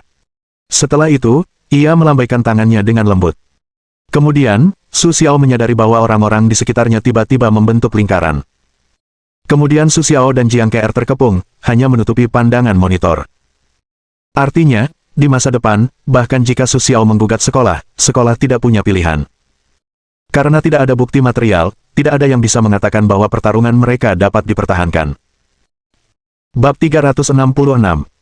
Melihat gerakan mereka yang terampil, Su Xiao tahu bahwa mereka sedang berkelahi di sekolah dengan gerakan ini. Hanya saja, jika mereka orang lain, mereka mungkin takut dengan situasi ini, tetapi Su Xiao berada di hadapan mereka. Su Xiao tidak tahu berapa banyak gelombang besar yang telah ia lalui, dan bagaimana mungkin ia takut pada anak-anak kecil di depannya ini. Hanya saja Su Xiao tidak ingin mempermalukan mereka, tetapi sekarang mereka ingin mencari masalah dengan Su Xiao. Su Xiao bersikap tidak sopan. Kenapa, kalian ingin berkelahi? Apa kalian tidak takut terlihat? Aku tahu kantin ini diawasi dengan ketat. Menurut kalian, membangun tembok manusia seperti ini berguna? Kalau dipikir-pikir, aku ingin sekali menyelidikinya. Tanggung jawabnya juga harus dipikul oleh kalian, kata Su Xiao kepada kerumunan sambil tersenyum. Benar saja, setelah mendengarkan kata-kata Su Xiao, semua orang terdiam. Lagi pula, mereka tahu urusan masing-masing. Sekarang mereka bukan mahasiswa baru atau mahasiswa tingkat 2. Sekarang, jika kau tidak hati-hati memberikan hukuman, maka sudah terlambat untuk bahkan ingin melenyapkannya. Jadi setelah mendengarkan kata-kata Su Xiao, semua orang ragu-ragu. Jangan takut. Biarkan aku menjelaskan apa yang sebenarnya salah. Lagi pula, keluargaku kaya dan tidak terlalu peduli, kata kapten kepada orang banyak. Sayang sekali kali ini tidak ada yang bisa mengawasinya. Kita semua tahu karakternya. Meskipun kedengarannya bagus sekarang, jika sesuatu benar-benar terjadi, orang ini tidak akan muncul di Dudai Lingran. Baiklah, baiklah, ayo kita bubar. Tidak masalah untuk selalu ada di sini, kata Sui kepada orang banyak sambil tersenyum dan melambaikan tangan. Sungguh mengejutkan bahwa setelah orang-orang melihat tindakan Su Xiao, mereka benar-benar mendengarkan rencananya dan berpencar. Melihat masalah telah terselesaikan, Su Xiao langsung menggandeng tangan Jiang Ke'er dan meninggalkan kantin. Lagi pula, sekarang sudah tidak terlalu pagi. Su Xiao tahu masih ada hal yang harus dilakukan nanti. Jadi Su Xiao tidak bisa menghabiskan terlalu banyak waktu di sini. Hari ini, aku bisa mendapatkan 300 poin pengetahuan tanpa alasan, yang membuat Su Xiao sangat senang. Di saat yang sama, Su Xiao bertanya-tanya apakah ia akan datang lagi nanti ketika ada lebih dari satu orang. Di depan semua orang dalam pertunjukan yang sulit, dalam hal ini, mereka tidak bisa mendapatkan lebih banyak pengetahuan. Hanya saja hal-hal ini hanya untuk dipikirkan Su sambil tersenyum. Menggandeng tangan Jiang Ke'er, Su Xiao meninggalkan kampus. Ketika ia meninggalkan gerbang sekolah, Su Xiao juga menyapa paman penjaga. Lagi pula, aku adalah kenalan lama, waktu saya masih kuliah di sini, penjaganya sudah ada di sini. Saya tidak menyangka dia masih di sini setelah sekian tahun. Paman, ayo pergi. Begini, aku akan memberitahumu. Aku baru saja membawa adikku masuk untuk melihat-lihat. Baiklah, jaga dirimu. Sampai jumpa. Setelah itu, Su Xiao menggandeng tangan Jiang Ke'er dan pergi bersama. Ayo pergi. Sekarang masih pagi. Kurasa kalau kita sampai di sana sekarang, mereka sudah hampir tiba. Su Xiao berkata kepada Jiang Ke'er sambil tersenyum. Lagi pula, tanpa disadari, Su Xiao dan Jiang Ke'er sudah berada di Universitas X selama hampir 2 jam. Sudah hampir waktunya berkendara dari Beijing ke kota X. Ayo, aku ingin melihat 2 anak kecil itu. Terakhir kali, itu pertama kalinya aku menyaksikan kedatangan 2 anak kecil itu. Jiang Ke'er berkata kepada Su sambil tersenyum. Haha, hampir. Bahkan, aku juga sama. Aku belum pernah bertemu yang seperti itu terakhir kali. Su Xiao berkata sambil tersenyum, menyentuh kepala Jiang Ke'er. Entah kenapa, Su Xiao merasa sangat suka menyentuh kepala Jiang Ke'er. Oh, jangan sentuh kepalaku. Apa kau tidak tahu kalau menyentuh kepalaku akan membuatku bodoh? Kau benar-benar bosan. Kau suka menyentuh kepala orang setiap saat, kata Jiang Ke'er sambil mengunyah. Melihat Jiang Ke'er seperti ini saja, Su Xiao tidak bisa melihat sedikit pun vitalitas, tetapi terlihat sangat manis. Jika bukan karena sedang mengemudi, Su Xiao pasti sudah menciumnya. Haha, tapi jangan marah. Ayo pergi. Mungkin kita bisa mencari tempat untuk bertemu orang yang ingin kau temui, kata Su kepada Jiang Ke'er sambil tersenyum. Hanya saja ini jam sibuk, jadi ini waktu tersibuk. Butuh waktu sekitar setengah jam untuk sampai ke hotel. Su Xiaoting naik mobil dan masuk ke hotel. Su Xiao masih memiliki kesan tentang hotel ini, yaitu industri keluarga Chang. Su Xiao pernah datang ke sini, tetapi terakhir kali, terjadi hal yang tidak menyenangkan di sini, dan bahkan mengejutkan bosnya. Akhirnya, Su Xiao dibebaskan dari makan. Hanya saja hal-hal ini sudah tidak ada lagi di mata Su Xiao, jadi Su Xiao sama sekali tidak peduli. Waktu berlalu seperti ini, hampir 10 atau 20 menit menunggu. Ponsel Su Xiao akhirnya berdering. Ternyata Li Ming yang menelepon. "Halo, Tuan Su. Kami di sini sekarang. Saya tidak tahu di mana Anda sekarang." Li Ming di ujung telepon bertanya kepada Su sambil tersenyum. "Oh, saya di hotel sekarang. Silakan naik di antara kalian. Kami di kamar 7001 di lantai 7. Su Xiao menjelaskan di mana dia berada. "Mungkin karena saya punya uang sekarang, atau mungkin karena faktor lain. Sekarang Su Xiao tidak suka duduk di tempat yang mencolok di aula. Jadi, setiap kali aku pergi makan malam, Su Xiao akan mencari ruang pribadi atau bilik. Karena itu, Su Xiao berpikir ia bisa menghindari banyak masalah. Kalau tidak, karena wanita-wanita di sekitarnya terlalu cantik, ia akan menimbulkan masalah yang tidak perlu. Su Xiao tidak takut masalah, tetapi ia tidak ingin hidup dalam masalah di mana-mana. Benar. Ada 2 orang di dalam kotak itu. Masing-masing dari mereka menggendong seorang anak. Su tersenyum dan menyadari bahwa pria itu adalah Li Ming. Adapun wanita itu, mungkin karena ia sedang terburu-buru terakhir kali. Jadi Su Xiao tidak yakin apakah ia istri Li Ming, Wu Mei. Tetapi sekarang ia bisa masuk bersama Li Ming dan menggendong seorang anak lagi, Su Xiao menduga ia mungkin sudah dekat. Selamat datang, selamat datang." Su Xiao berdiri dan berkata kepada mereka. "Nah, kami berani mengganggu. Aku tahu Tuan Su adalah tipe orang yang berbuat baik tetapi tidak ingin orang lain merasa dirugikan. Tapi tidak mungkin. Kita harus berterima kasih kepada Tuan Su Xiao. Kalau bukan karenamu terakhir kali, kedua anakku dan Wu Mei mungkin tidak akan bisa merawat mereka. Terakhir kali Mei Mei dibawa ke rumah sakit, dokter hanya bilang kita bertemu seorang dermawan besar. Katanya kalau Mei Mei tidak melahirkan nanti, mungkin ibu dan anak itu akan mendapat masalah." Li Ming berkata kepada Su sambil tersenyum. Di mana, itu yang harus dilakukan semua orang. Kurasa saat itu, selama ada orang lain dengan keterampilan medis yang sama, dia juga akan berdiri, kata Su sambil tersenyum. "Ayo, duduk, jangan berdiri," kata Su sambil tersenyum, menunjuk kursi di sampingnya. Setelah berbicara cukup lama, 2 orang itu masih berdiri. Su tersenyum tak berdaya, dan terpaksa berkata, "Ya, terima kasih." Li Ming tersenyum sopan kepada Su dan berkata semuanya sudah berakhir. Wah, kakak beradik itu sangat imut, dan mereka terlihat persis sama.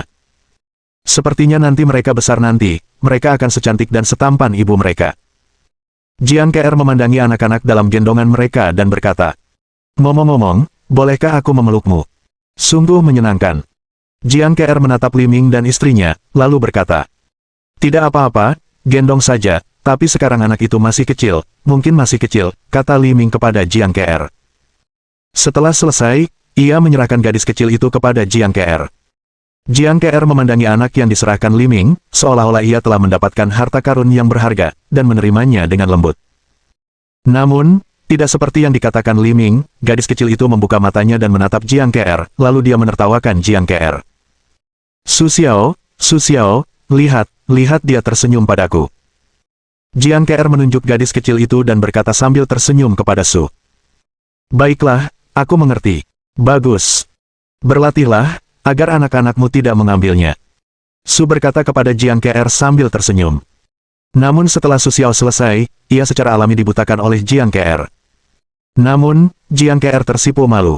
Lagi pula, ada orang luar di dekat sini. Siapa sangka Su Xiao akan mengatakan hal seperti itu.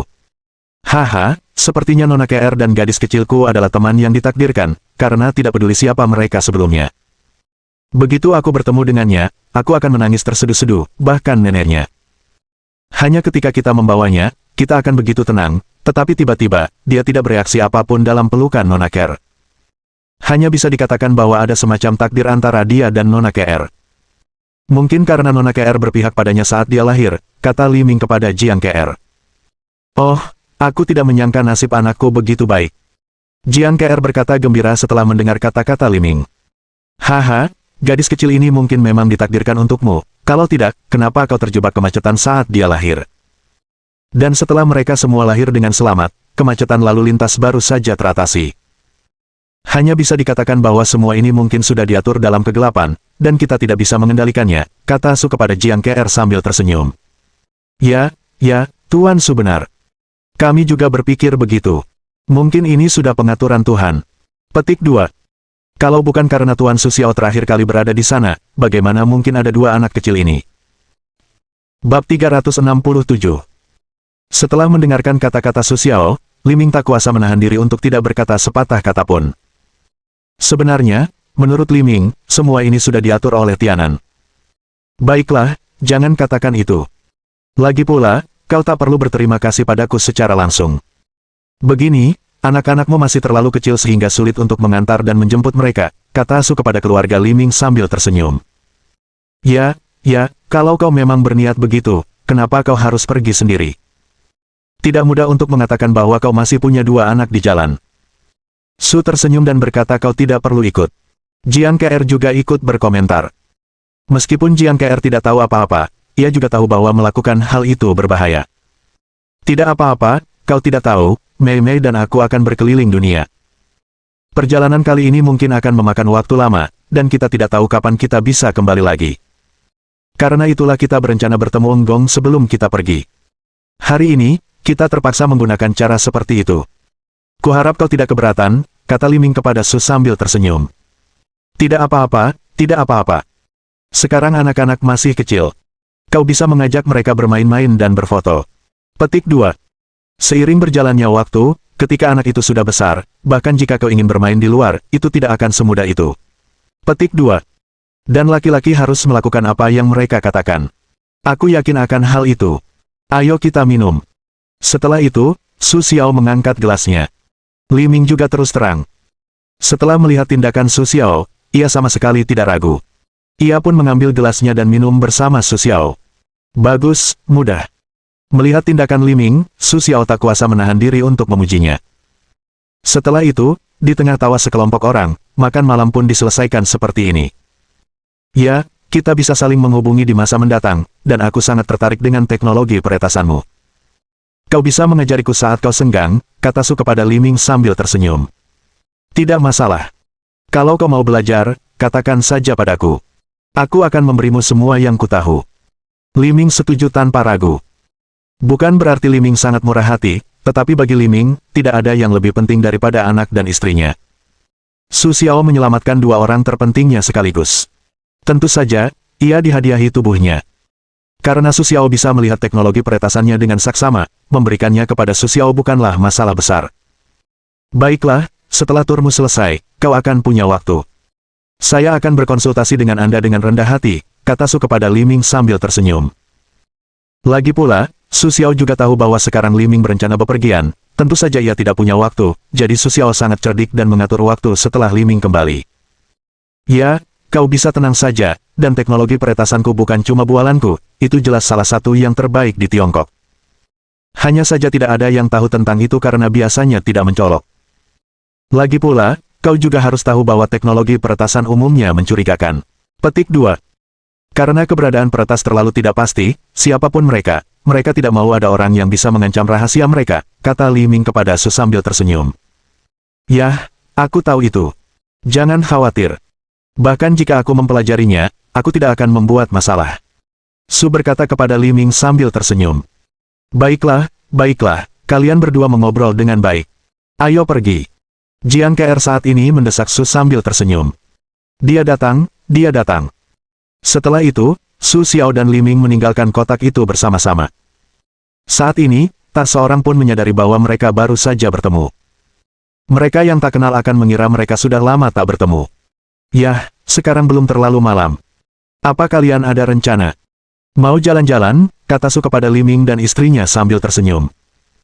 Tidak, lagi pula, istriku harus memberi makan anak-anak nanti, lalu kita akan kembali ke ibu kota besok pagi.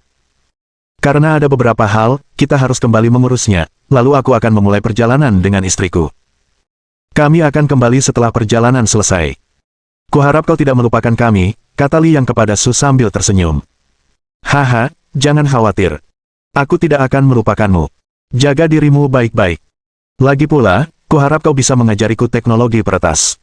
Kata Su kepada Li Ming sambil tersenyum. Tidak masalah. Kita akan berhenti bicara dan saling menjaga. Kata Li Ming kepada Su sambil tersenyum. Bagus.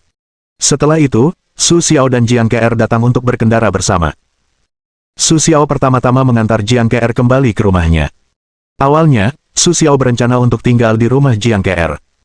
Namun, ia tak menyangka Tang Wan'er menelepon saat ia di sini, mengatakan ada yang ingin ia bicarakan dan bertanya kapan ia akan kembali.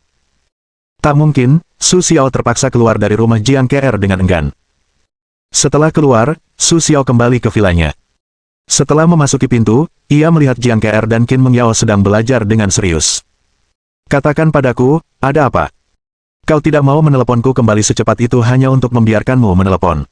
Su Xiao bertanya pada Tang Wan'er. Oh, sebenarnya, guru kita sudah memberitahu kita hari ini. Ayo kita kembali dan beritahu orang tua kita bahwa kita akan mengadakan rapat orang tua besok. Tapi besok akan ada kelas tambahan untuk Kak Mengyao, jadi dia mungkin tidak bisa membantuku mengadakan rapat besok. Tidak, hanya kakakku yang ada di pihakku, jadi kuharap kakakku bisa membantuku mengadakan rapat. Tang Wan'er berkata kepada Su sambil tersenyum. Hanya itu. Ya, memang. Bukankah ini penting? Tang Wan'er bertanya kepada Su sambil tersenyum.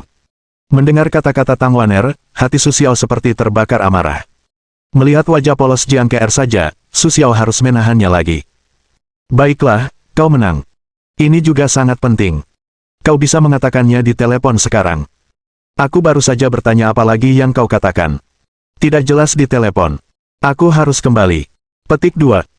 Kupikir sesuatu benar-benar terjadi, yang membuatku gugup untuk waktu yang lama, kata Su Xiao kepada Tang Wan'er sambil tersenyum. Oh, baiklah, aku bersumpah tidak akan melakukan ini lain kali. Kalau sampai terulang lagi, aku akan. Yah, kakakku tahu kalau kita Wan'er tidak bermaksud begitu, dan dia tidak bermaksud menyalahkan Wan'er. Hanya saja kakakku mengatakan sesuatu kepada Wan'er, jadi dia tidak perlu mengatakan sesuatu secara langsung yang bisa dikatakan lewat telepon. Su berkata kepada Tang Wan'er sambil tersenyum. Wan'er tahu. Jangan khawatir, Kak. Wan'er pasti akan berubah. Itu tidak akan terulang. Tang Wan'er berkata kepada Su sambil tersenyum. Baiklah, kau periksa dengan baik, dan kakakku tidak akan mengganggumu. Setelah itu, Su Xiao hendak menyentuh kepala Tang Wan'er, tetapi Tang Wan'er menghindarinya. Kakak nakal, aku sudah bilang kalau aku terlalu sering menyentuh kepalaku, nanti jadi bodoh. Aku bahkan ingin menyentuh kepalaku, kata Tang Wan'er kepada Su sambil tersenyum. Baiklah, kalau kau tidak mau, kata Su sambil tersenyum, lalu berbalik untuk pergi. Namun, tepat ketika Su Xiao hendak naik ke atas, ponsel Su Xiao berdering. Su Xiao mengangkatnya dan melihat bahwa itu adalah telepon polisi kita yang kasar. Halo, Su Xiao, tahukah kau bahwa ibuku telah kembali ke kota X, dan aku tidak akan menjenguknya setelah aku kembali. Kau tidak suka yang baru dan tidak suka yang lama, dan kau punya teman-teman lain. Sebelum Su Xiao sempat berbicara, Baisa di telepon terus berbicara. Harus diakui, mereka memang pantas menjadi polisi. Kefasihan bicara itu bagus, tak heran mereka bisa sering menginterogasi proses pidana.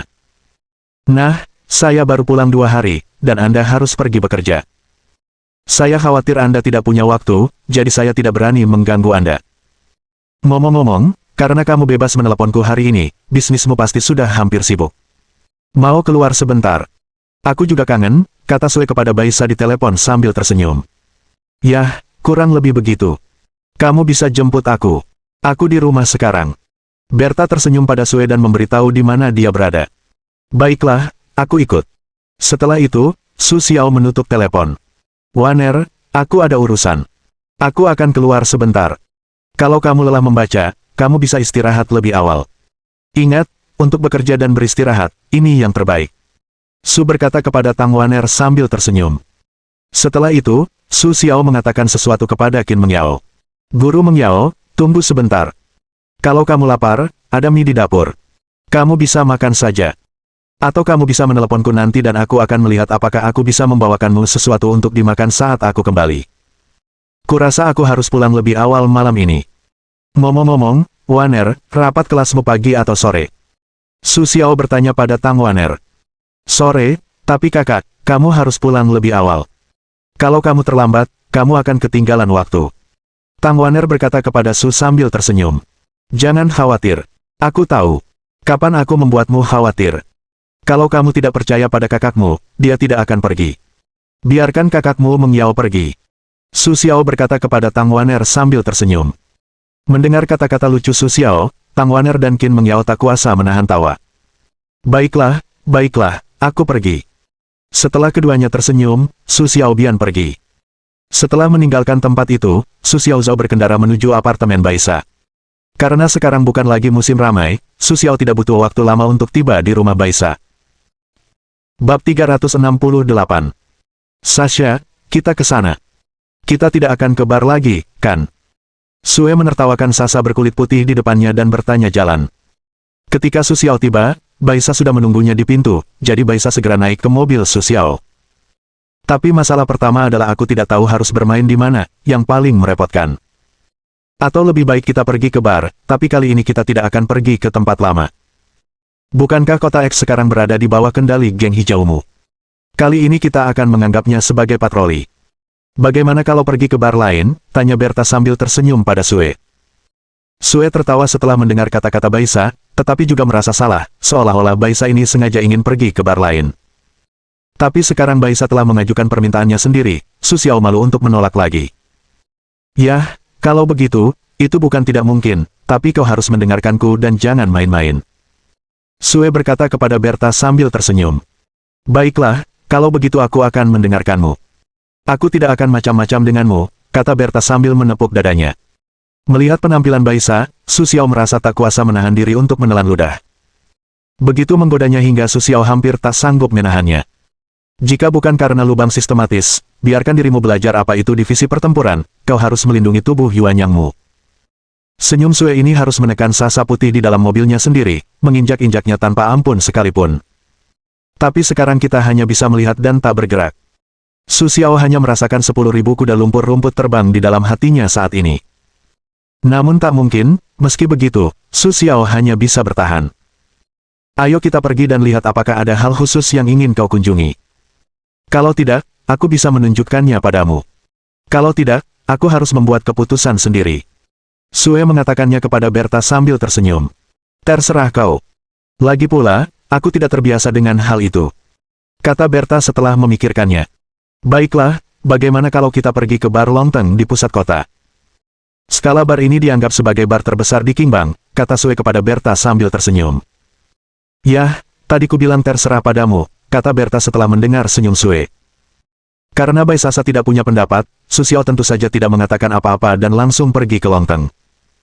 Setelah tiba di Longteng, suasana di sini sudah sangat ramai.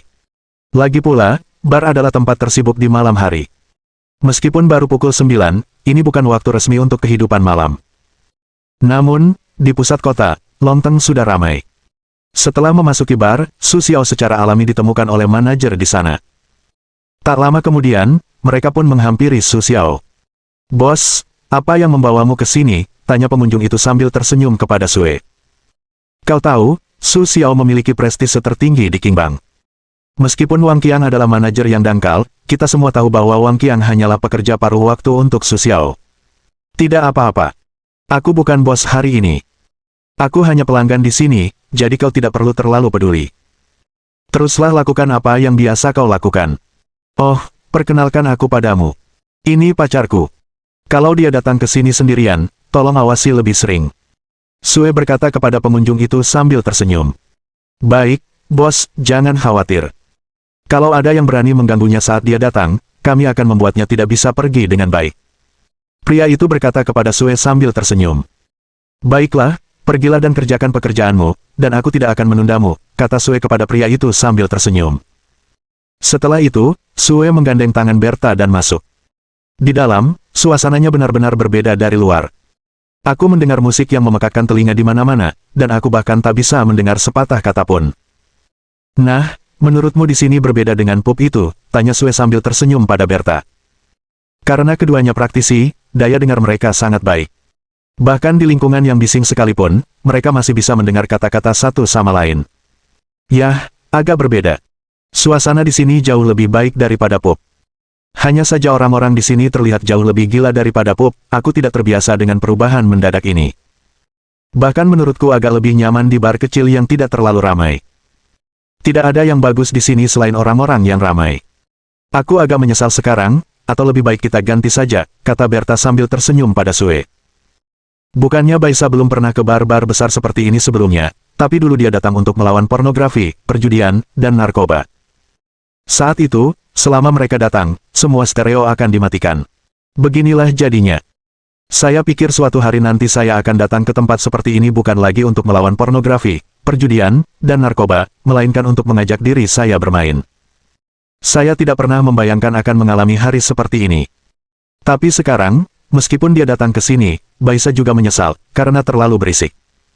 Dan melihat para wanita di tengah ruang dansa di depannya, Baisa merasa sangat kesal.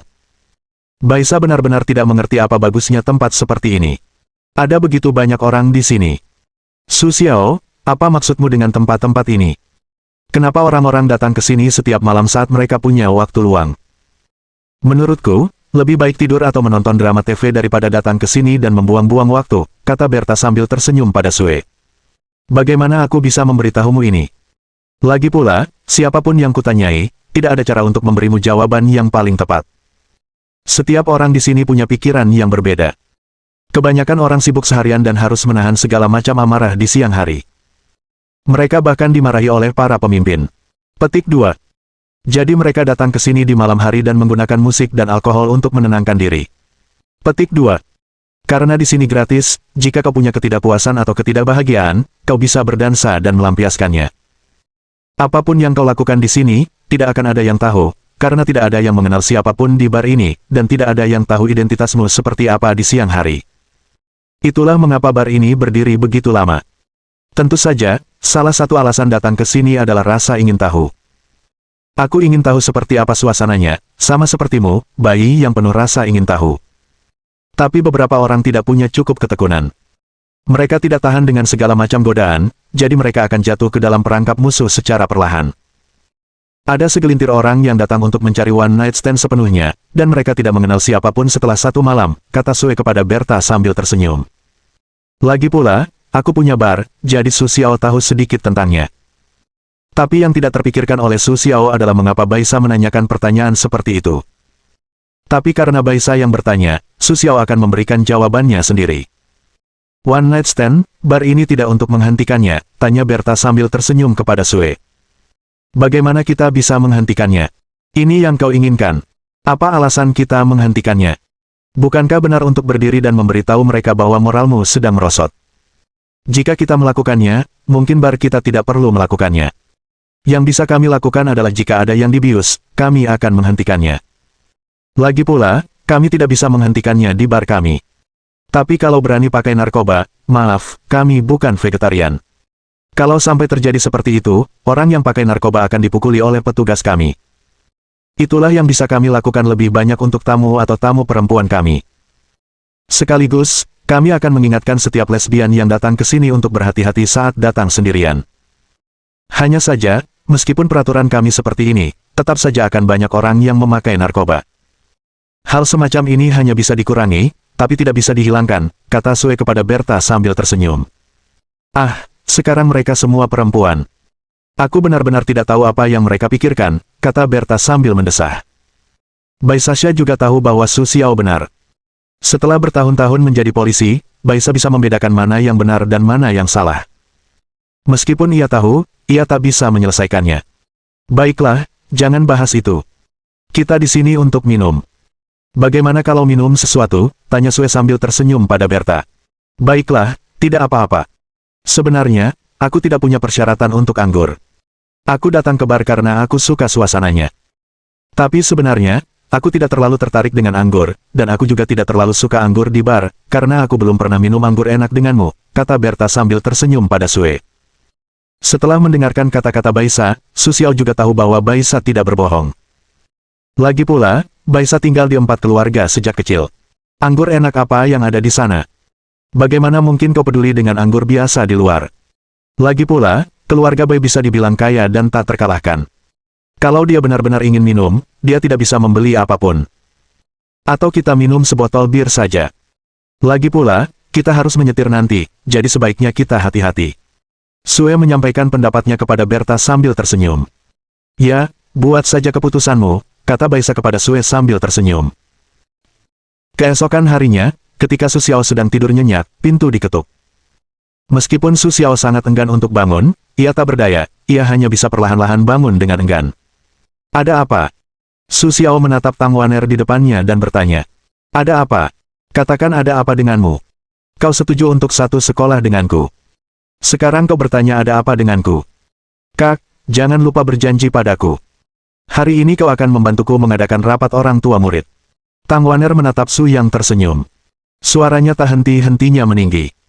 Yah, aku tahu, tapi apa kau yakin itu dimulai pagi hari? Aku ingat dulu kita mengadakan rapat kelas di sore hari saat belajar. Apa sekarang sudah berbeda? Tapi selisih waktunya terlalu jauh, kata Su kepada Tang Waner sambil tersenyum. Aku tidak. Lagi pula, guru sudah bilang begitu. Aku tidak peduli. Pokoknya, kau ikut saja denganku.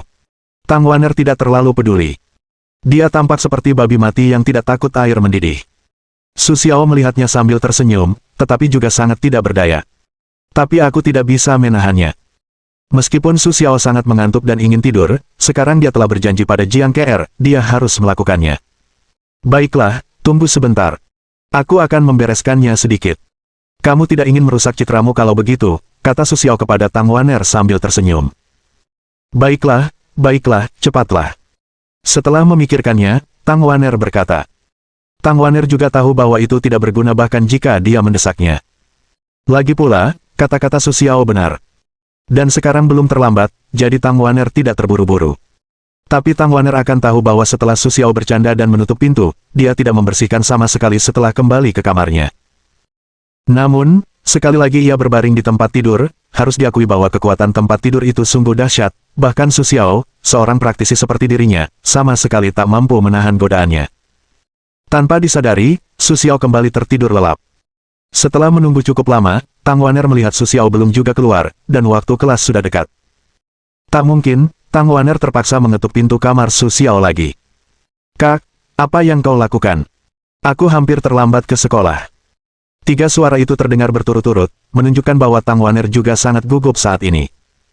Mungkin Tang Waner, yang selama ini selalu menjadi gadis baik, tidak ingin terlambat. Benar saja, tangisan Tang Waner berperan. Su Xiao yang sedang tidur nyenyak di dalam, merasa mengantuk ketika mendengar Tang Waner juga terlambat. Ya, sekarang. Su Xiao bangkit dari tempat tidur dan mulai berpakaian. Ayo pergi. Kita tunggu adikku cuci muka dan gosok gigi. Paling lama 5 menit, kata Su Xiao kepada Tang Waner sambil tersenyum.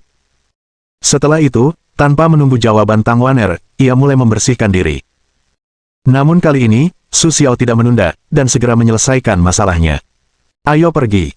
Ngomong-ngomong, di mana Kak Meng Yao? Apa kau ingin aku mengantarnya ke sekolah? Tanya Su Xiao pada Tang Waner. Lagi pula, dulu mereka memang sering bersama, tapi hari ini Su Xiao tidak melihat Qin Meng Yao. Bagaimana mungkin ia tidak penasaran? Tidak apa-apa. Kak Meng Yao sudah berangkat sekolah naik mobil supir.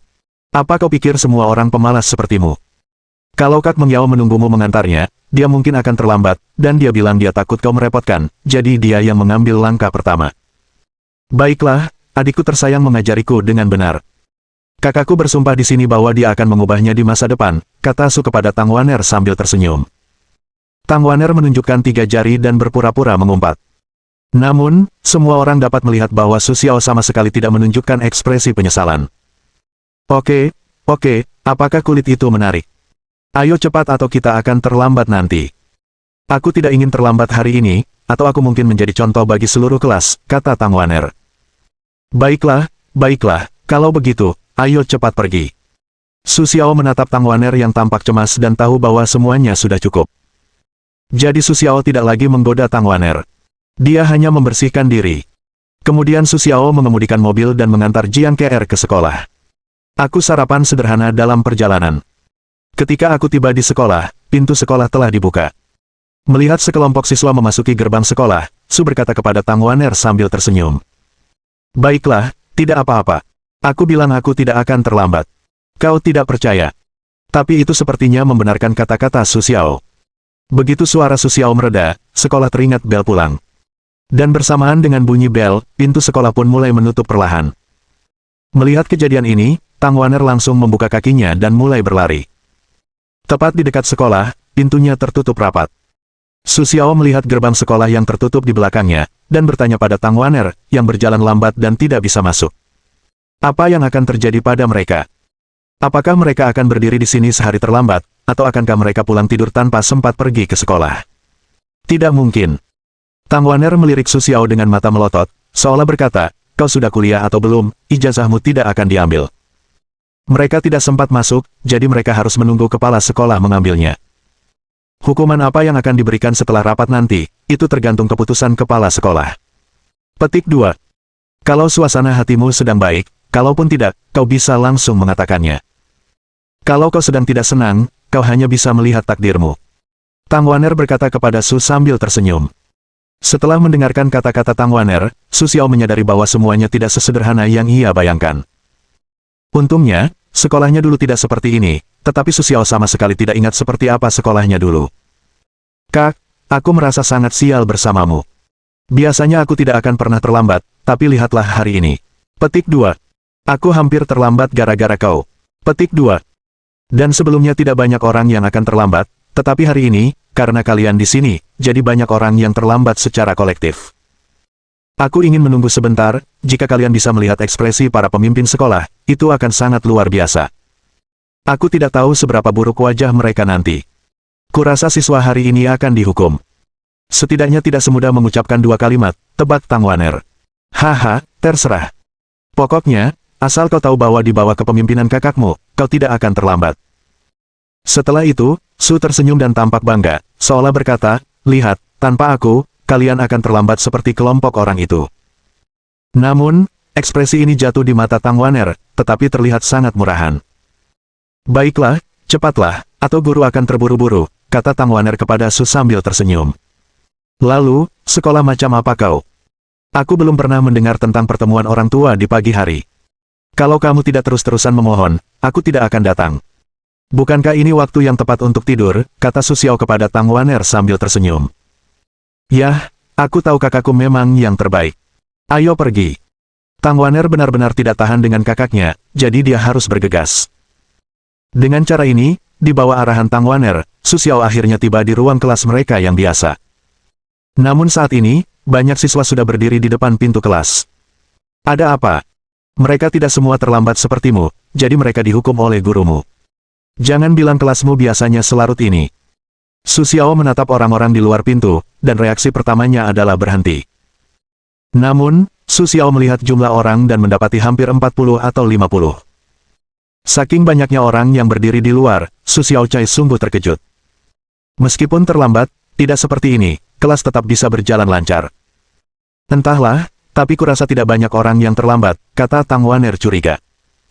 Namun, melihat ekspresi Tang Waner yang ragu-ragu, Su Xiao semakin yakin dengan idenya sendiri. Tunggu sebentar, mau ku bantu? Iya. Biarkan kau duduk di kelas. Su Xiao menatap Tang Waner di sampingnya dan berkata. Tidak, kata-kata Su Xiao langsung ditolak mentah-mentah oleh Tang Waner. Karena semua orang terlambat, aku tidak bisa diperlakukan istimewa, kata Tang Waner serius. Melihat ekspresi Tang Waner, Su Xiao tak kuasa menahan anggukan dalam hati. Setidaknya ia tahu benar dan salah. Sebenarnya, apa yang dikatakan Su Xiao barusan hanya omong kosong. Jika hal seperti itu benar-benar terjadi, Su Xiao tidak akan pernah berkata baik kepada Tang Waner. Karena Su Xiao ingin memberitahu Tang Waner bahwa jika ia salah, ia harus membayar harganya. Namun, ketika Su Xiao tiba di depan pintu Tang Waner, ia mendapati ruangan itu penuh sesak. Satu persatu, mengenakan pakaian yang berbeda-beda, duduk di dalam, dan di atas podium berdiri kepala sekolah Tang Waner, Li. Mengenai siapa yang dipanggil Li, Su Xiao tidak ingat. Dengar, aku ingin kau datang lebih awal. Kau tidak percaya. Lihat, orang tuamu sudah ada di sini. Kau satu-satunya yang masih berkeliaran di sini. Lihat saja apa kau malu. Tang Waner melihat situasi di dalam dan tidak tahu apa yang terjadi di sana. Maka, Tang Waner pun tak kuasa menahan diri untuk mengeluh kepada Su Xiao. Sebenarnya, melihat pemandangan seperti itu, Su Xiao juga merasa sangat malu. Lagi pula, Su Xiao tidak menyangka pertemuan orang tua murid akan sepagi ini. Baiklah, jangan khawatir. Aku akan mengurusnya untukmu. Kemudian Sue berjalan menuju pintu kelas sambil tersenyum. Maaf atas keterlambatannya. Ini tidak mengganggu dimulainya rapat orang tua murid secara resmi. Su berkata sambil tersenyum kepada guru Li yang berada di podium. Bagi Su Xiao, Pak Li tentu tahu bahwa kepala sekolah perlu memperhatikan orang ini. Ia berani mengatakan apapun. Tidak apa-apa. Rapat kelas kita baru saja dimulai. Ayo masuk, kata Li kepada Su sambil tersenyum. Setelah mendengarkan Pak Li, Su Xiao bersikap tidak sopan dan langsung masuk. Nah, Bapak yang baru saja masuk itu juga orang tua murid kelas kita seperti yang lainnya. Sekarang kita semua sedang rapat orang tua murid. Kita baru saja sampaikan bahwa ini adalah tahun terakhir SMA, jadi kita harus mengawasi siswa kita dengan baik. Lagi pula, dalam 3 tahun SMA, tahun yang paling penting adalah tahun ketiga SMA. Ini adalah tahun yang krusial.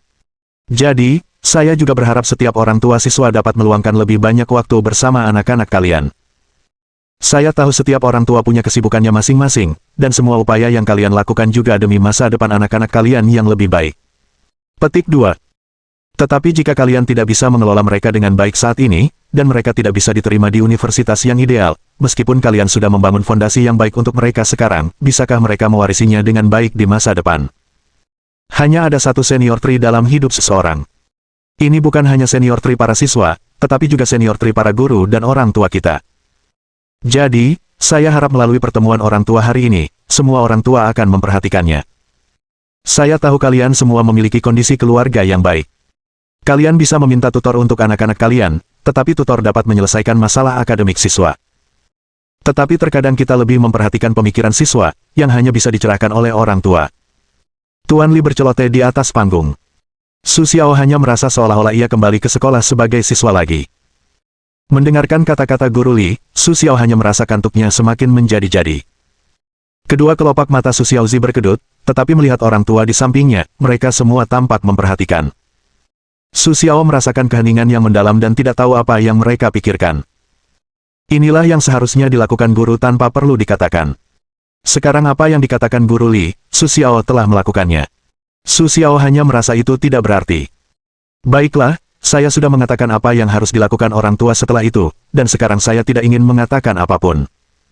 Sekarang, izinkan saya bicara tentang prestasi anak-anak saya di sekolah. Saya rasa itulah yang paling dikhawatirkan orang tua.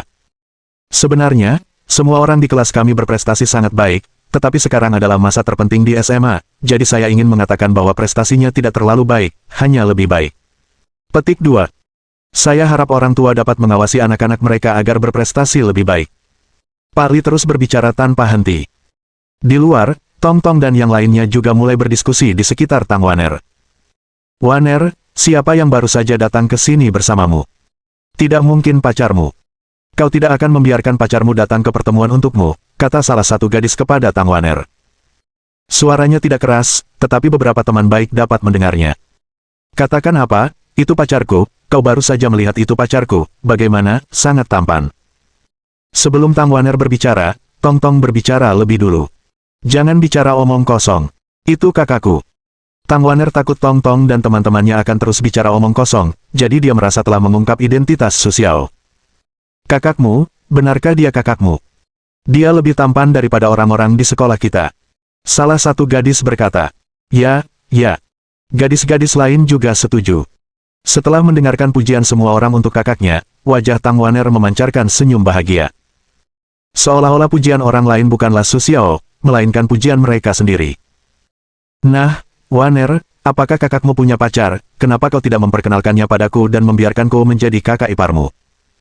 Pada saat ini, seorang gadis berkata. Harus dikatakan bahwa burung yang sama bulunya berkelompok, dan Tang Waner memiliki hubungan yang baik dengan gadis-gadis ini, yang terlihat tidak lemah. Tidak. Ketika aku bertemu dengan Kak Su Xiao terakhir kali, aku memutuskan untuk menjadi pacar Kak Su Xiao, jadi kau tidak bisa bersaing denganku. Jika kau harus menjadi pacar Kak Su Xiao, kau hanya bisa menjadi gadis kecil. Aku akan menjadi kakak perempuanmu di masa depan, kata anak laki-laki itu. Su Xiao, dengar namamu. Itu sama seperti seseorang. Pada saat ini, orang yang berdiri di sebelah Tang Waner berkata. Ya, ya. Kak Su Xiao, Waner, senang kau memiliki kakak seperti itu. Gadis lain juga berkata. Itu pasti ya, juga jangan lihat pacar siapa. Kukatakan padamu, jangan meremehkan Waner, pria ini adalah wanita kaya kecil yang tak terlihat. Kau tidak tahu bahwa rumahnya sangat besar. Letaknya di villa dekat pusat kota, villa itu terletak di tempat di mana setiap jengkal tanah bernilai setiap jengkal uang. Petik 2. Dari sini, kau bisa tahu betapa kayanya keluarga Waner. Petik 2. Sebelumnya, Waner tidak menunjukkannya. Kami tidak tahu. Kami tidak menyangka akan sedalam ini, kata Tong Tong kepada orang banyak. Wah, tidak, Waner, keluargamu kaya raya. Wah, kau belum pernah memberitahu kami sebelumnya. Meskipun kami bisa melihat dari pakaianmu bahwa keluargamu berbeda, kami pikir itu mirip dengan kami. Tapi aku tidak menyangka kita tertinggal jauh, kata seorang gadis kepada Tang Waner. Ah, jangan bicara omong kosong. Kakakku mendapatkan semua itu, dan itu bukan milikku. Aku hanya mengikuti kakakku untuk mendapatkan sedikit cahaya. Kata Tang Waner kepada orang banyak. Cut, bukankah itu milik kakakmu? Apa kakakmu bilang kau tidak bisa menggunakannya? Salah satu gadis berkata kepada Tang Waner. Yah, sebenarnya tidak ada hal seperti itu. Adikku sangat baik padaku. Pada dasarnya, aku bisa melakukan apapun yang kuinginkan, tapi adikku terlalu sibuk, jadi dia jarang di rumah. Aku satu-satunya yang ada di rumah hampir sepanjang waktu, kata Tang Waner kepada orang banyak. Petik 2. Yah, sama saja. Begitu juga orang tua kita. Mereka punya karir masing-masing, jadi mereka sering pulang setelah kita tidur. Petik 2. Malah, kalian tidak tahu, di keluargaku, aku bisa bertemu orang tuaku 3 atau 4 kali seminggu. Aku jarang bertemu mereka. Gadis di samping Tang Waner berkata. Ya, mereka memang sangat sibuk. Lagi pula, di kota yang serba cepat ini, mereka juga sangat sibuk. Gadis lain juga ikut menimpali. Yah, kita tidak mau membicarakan itu. Kita bicarakan saja tentang adikmu. Dia sangat tampan. Apakah bertemu adiknya setiap hari merupakan suatu kebahagiaan? Aku bilang kenapa banyak anak laki-laki di sekolah tidak bisa mengejar Waner kita. Ini gara-gara ini. Kakak iparku datang lagi. Bagaimana Waner bisa menemukan seseorang yang mirip dengan kakak Su Xiao? Tanya gadis di sebelah Tang Waner. Kalimat ini langsung membuat wajah Tang Waner memerah. Hei, lihat, Waner malu. Dia tidak benar-benar berpikir begitu, kata gadis lain setelah melihat perubahan Tang Waner. Oh, jangan katakan itu. Sebaiknya kita dengarkan apa yang dikatakan Tuan Li. Tang Waner tidak punya pilihan selain mengganti topik. Tidak, kita harus mengatakannya dengan baik hari ini. Tapi Tong Tong tidak berniat melepaskan Tang Waner, jadi dia terus bertahan. Artinya, ada begitu banyak saudara tampan yang belum pernah mendengar tentangmu. Ada juga Tong Tong, gadis kecil itu, yang selama ini bersembunyi dari kita. Kalau tidak bisa, kau harus dihukum. Katakan padaku kompensasi seperti apa yang kau inginkan, dan beri kau kesempatan untuk mengakui kesalahanmu. Jangan lewatkan kesempatan ini, atau kami harus memikirkan cara menghadapi kalian berdua, kata gadis di sebelah Tang Waner. Baiklah, kita akan libur setengah hari setelah rapat orang tua hari ini. Kalau begitu, kita akan pergi ke rumah Waner dan melihat rumahnya yang besar. Ngomong-ngomong, kita bisa mencicipi hasil karya kakak Su Xiao. Aku lupa memberitahu kalian kalau hasil karya kakak Su Xiao sangat bagus, dan kakak Meng Yao juga sangat bagus. Kalau begitu, mereka berdua bisa. Tong Tong mengemukakan pendapatnya sendiri kepada mereka. Baiklah, ini tidak masalah. Baiklah, begitu. Mereka setuju tanpa ragu. Lagi pula, meskipun mereka belum pernah melihat hasil karya Su Xiao dan Qin Meng Yao, Tong Tong adalah seorang ahli makan yang terkenal di kelompok ini. Karena Tong Tong sudah mengatakannya, seharusnya dia punya sedikit kekuatan. Baiklah, nanti aku tanya kakakku apakah dia punya waktu. Tidak masalah kalau pergi ke rumahku. Kalian bisa melakukannya kapan saja, tapi kalau mau mencoba keahlian kakakku, itu tergantung keberuntungan kalian. Karena kakakku selalu sibuk, aku tidak bisa menjamin dia punya waktu untuk melakukannya sendiri. Tapi kalau malam, kakak Meng Yao pasti ada waktu. Sore harinya, ada juru masak khusus di keluarga kami. Saat itu, kalian bisa lihat apa yang ingin kalian makan dan beritahu juru masaknya. Koki kami diundang khusus oleh kakakku. Masakannya sangat enak. Mau coba? Tanya Tang Waner kepada orang banyak. Semua konten, sistem lotre super, berasal dari internet, atau diunggah oleh pengguna. Tujuan kami adalah untuk mempromosikan penulis asli novel ini. Selamat membaca dan mengumpulkan bab terbaru, sistem lotre super. Mohon dukungan dari omom ante-ante sekalian, buat subscribe atau sharekan novel Mimin ke Facebook kalian, agar channel Mimin bisa terus berkembang. Dengan begitu, Mimin bisa lebih semangat untuk up novel seru lain ke depannya. Buat teman-teman yang sudah subscribe dan sharekan novel Mimin, Mimin ucapkan terima kasih sebanyak-banyaknya.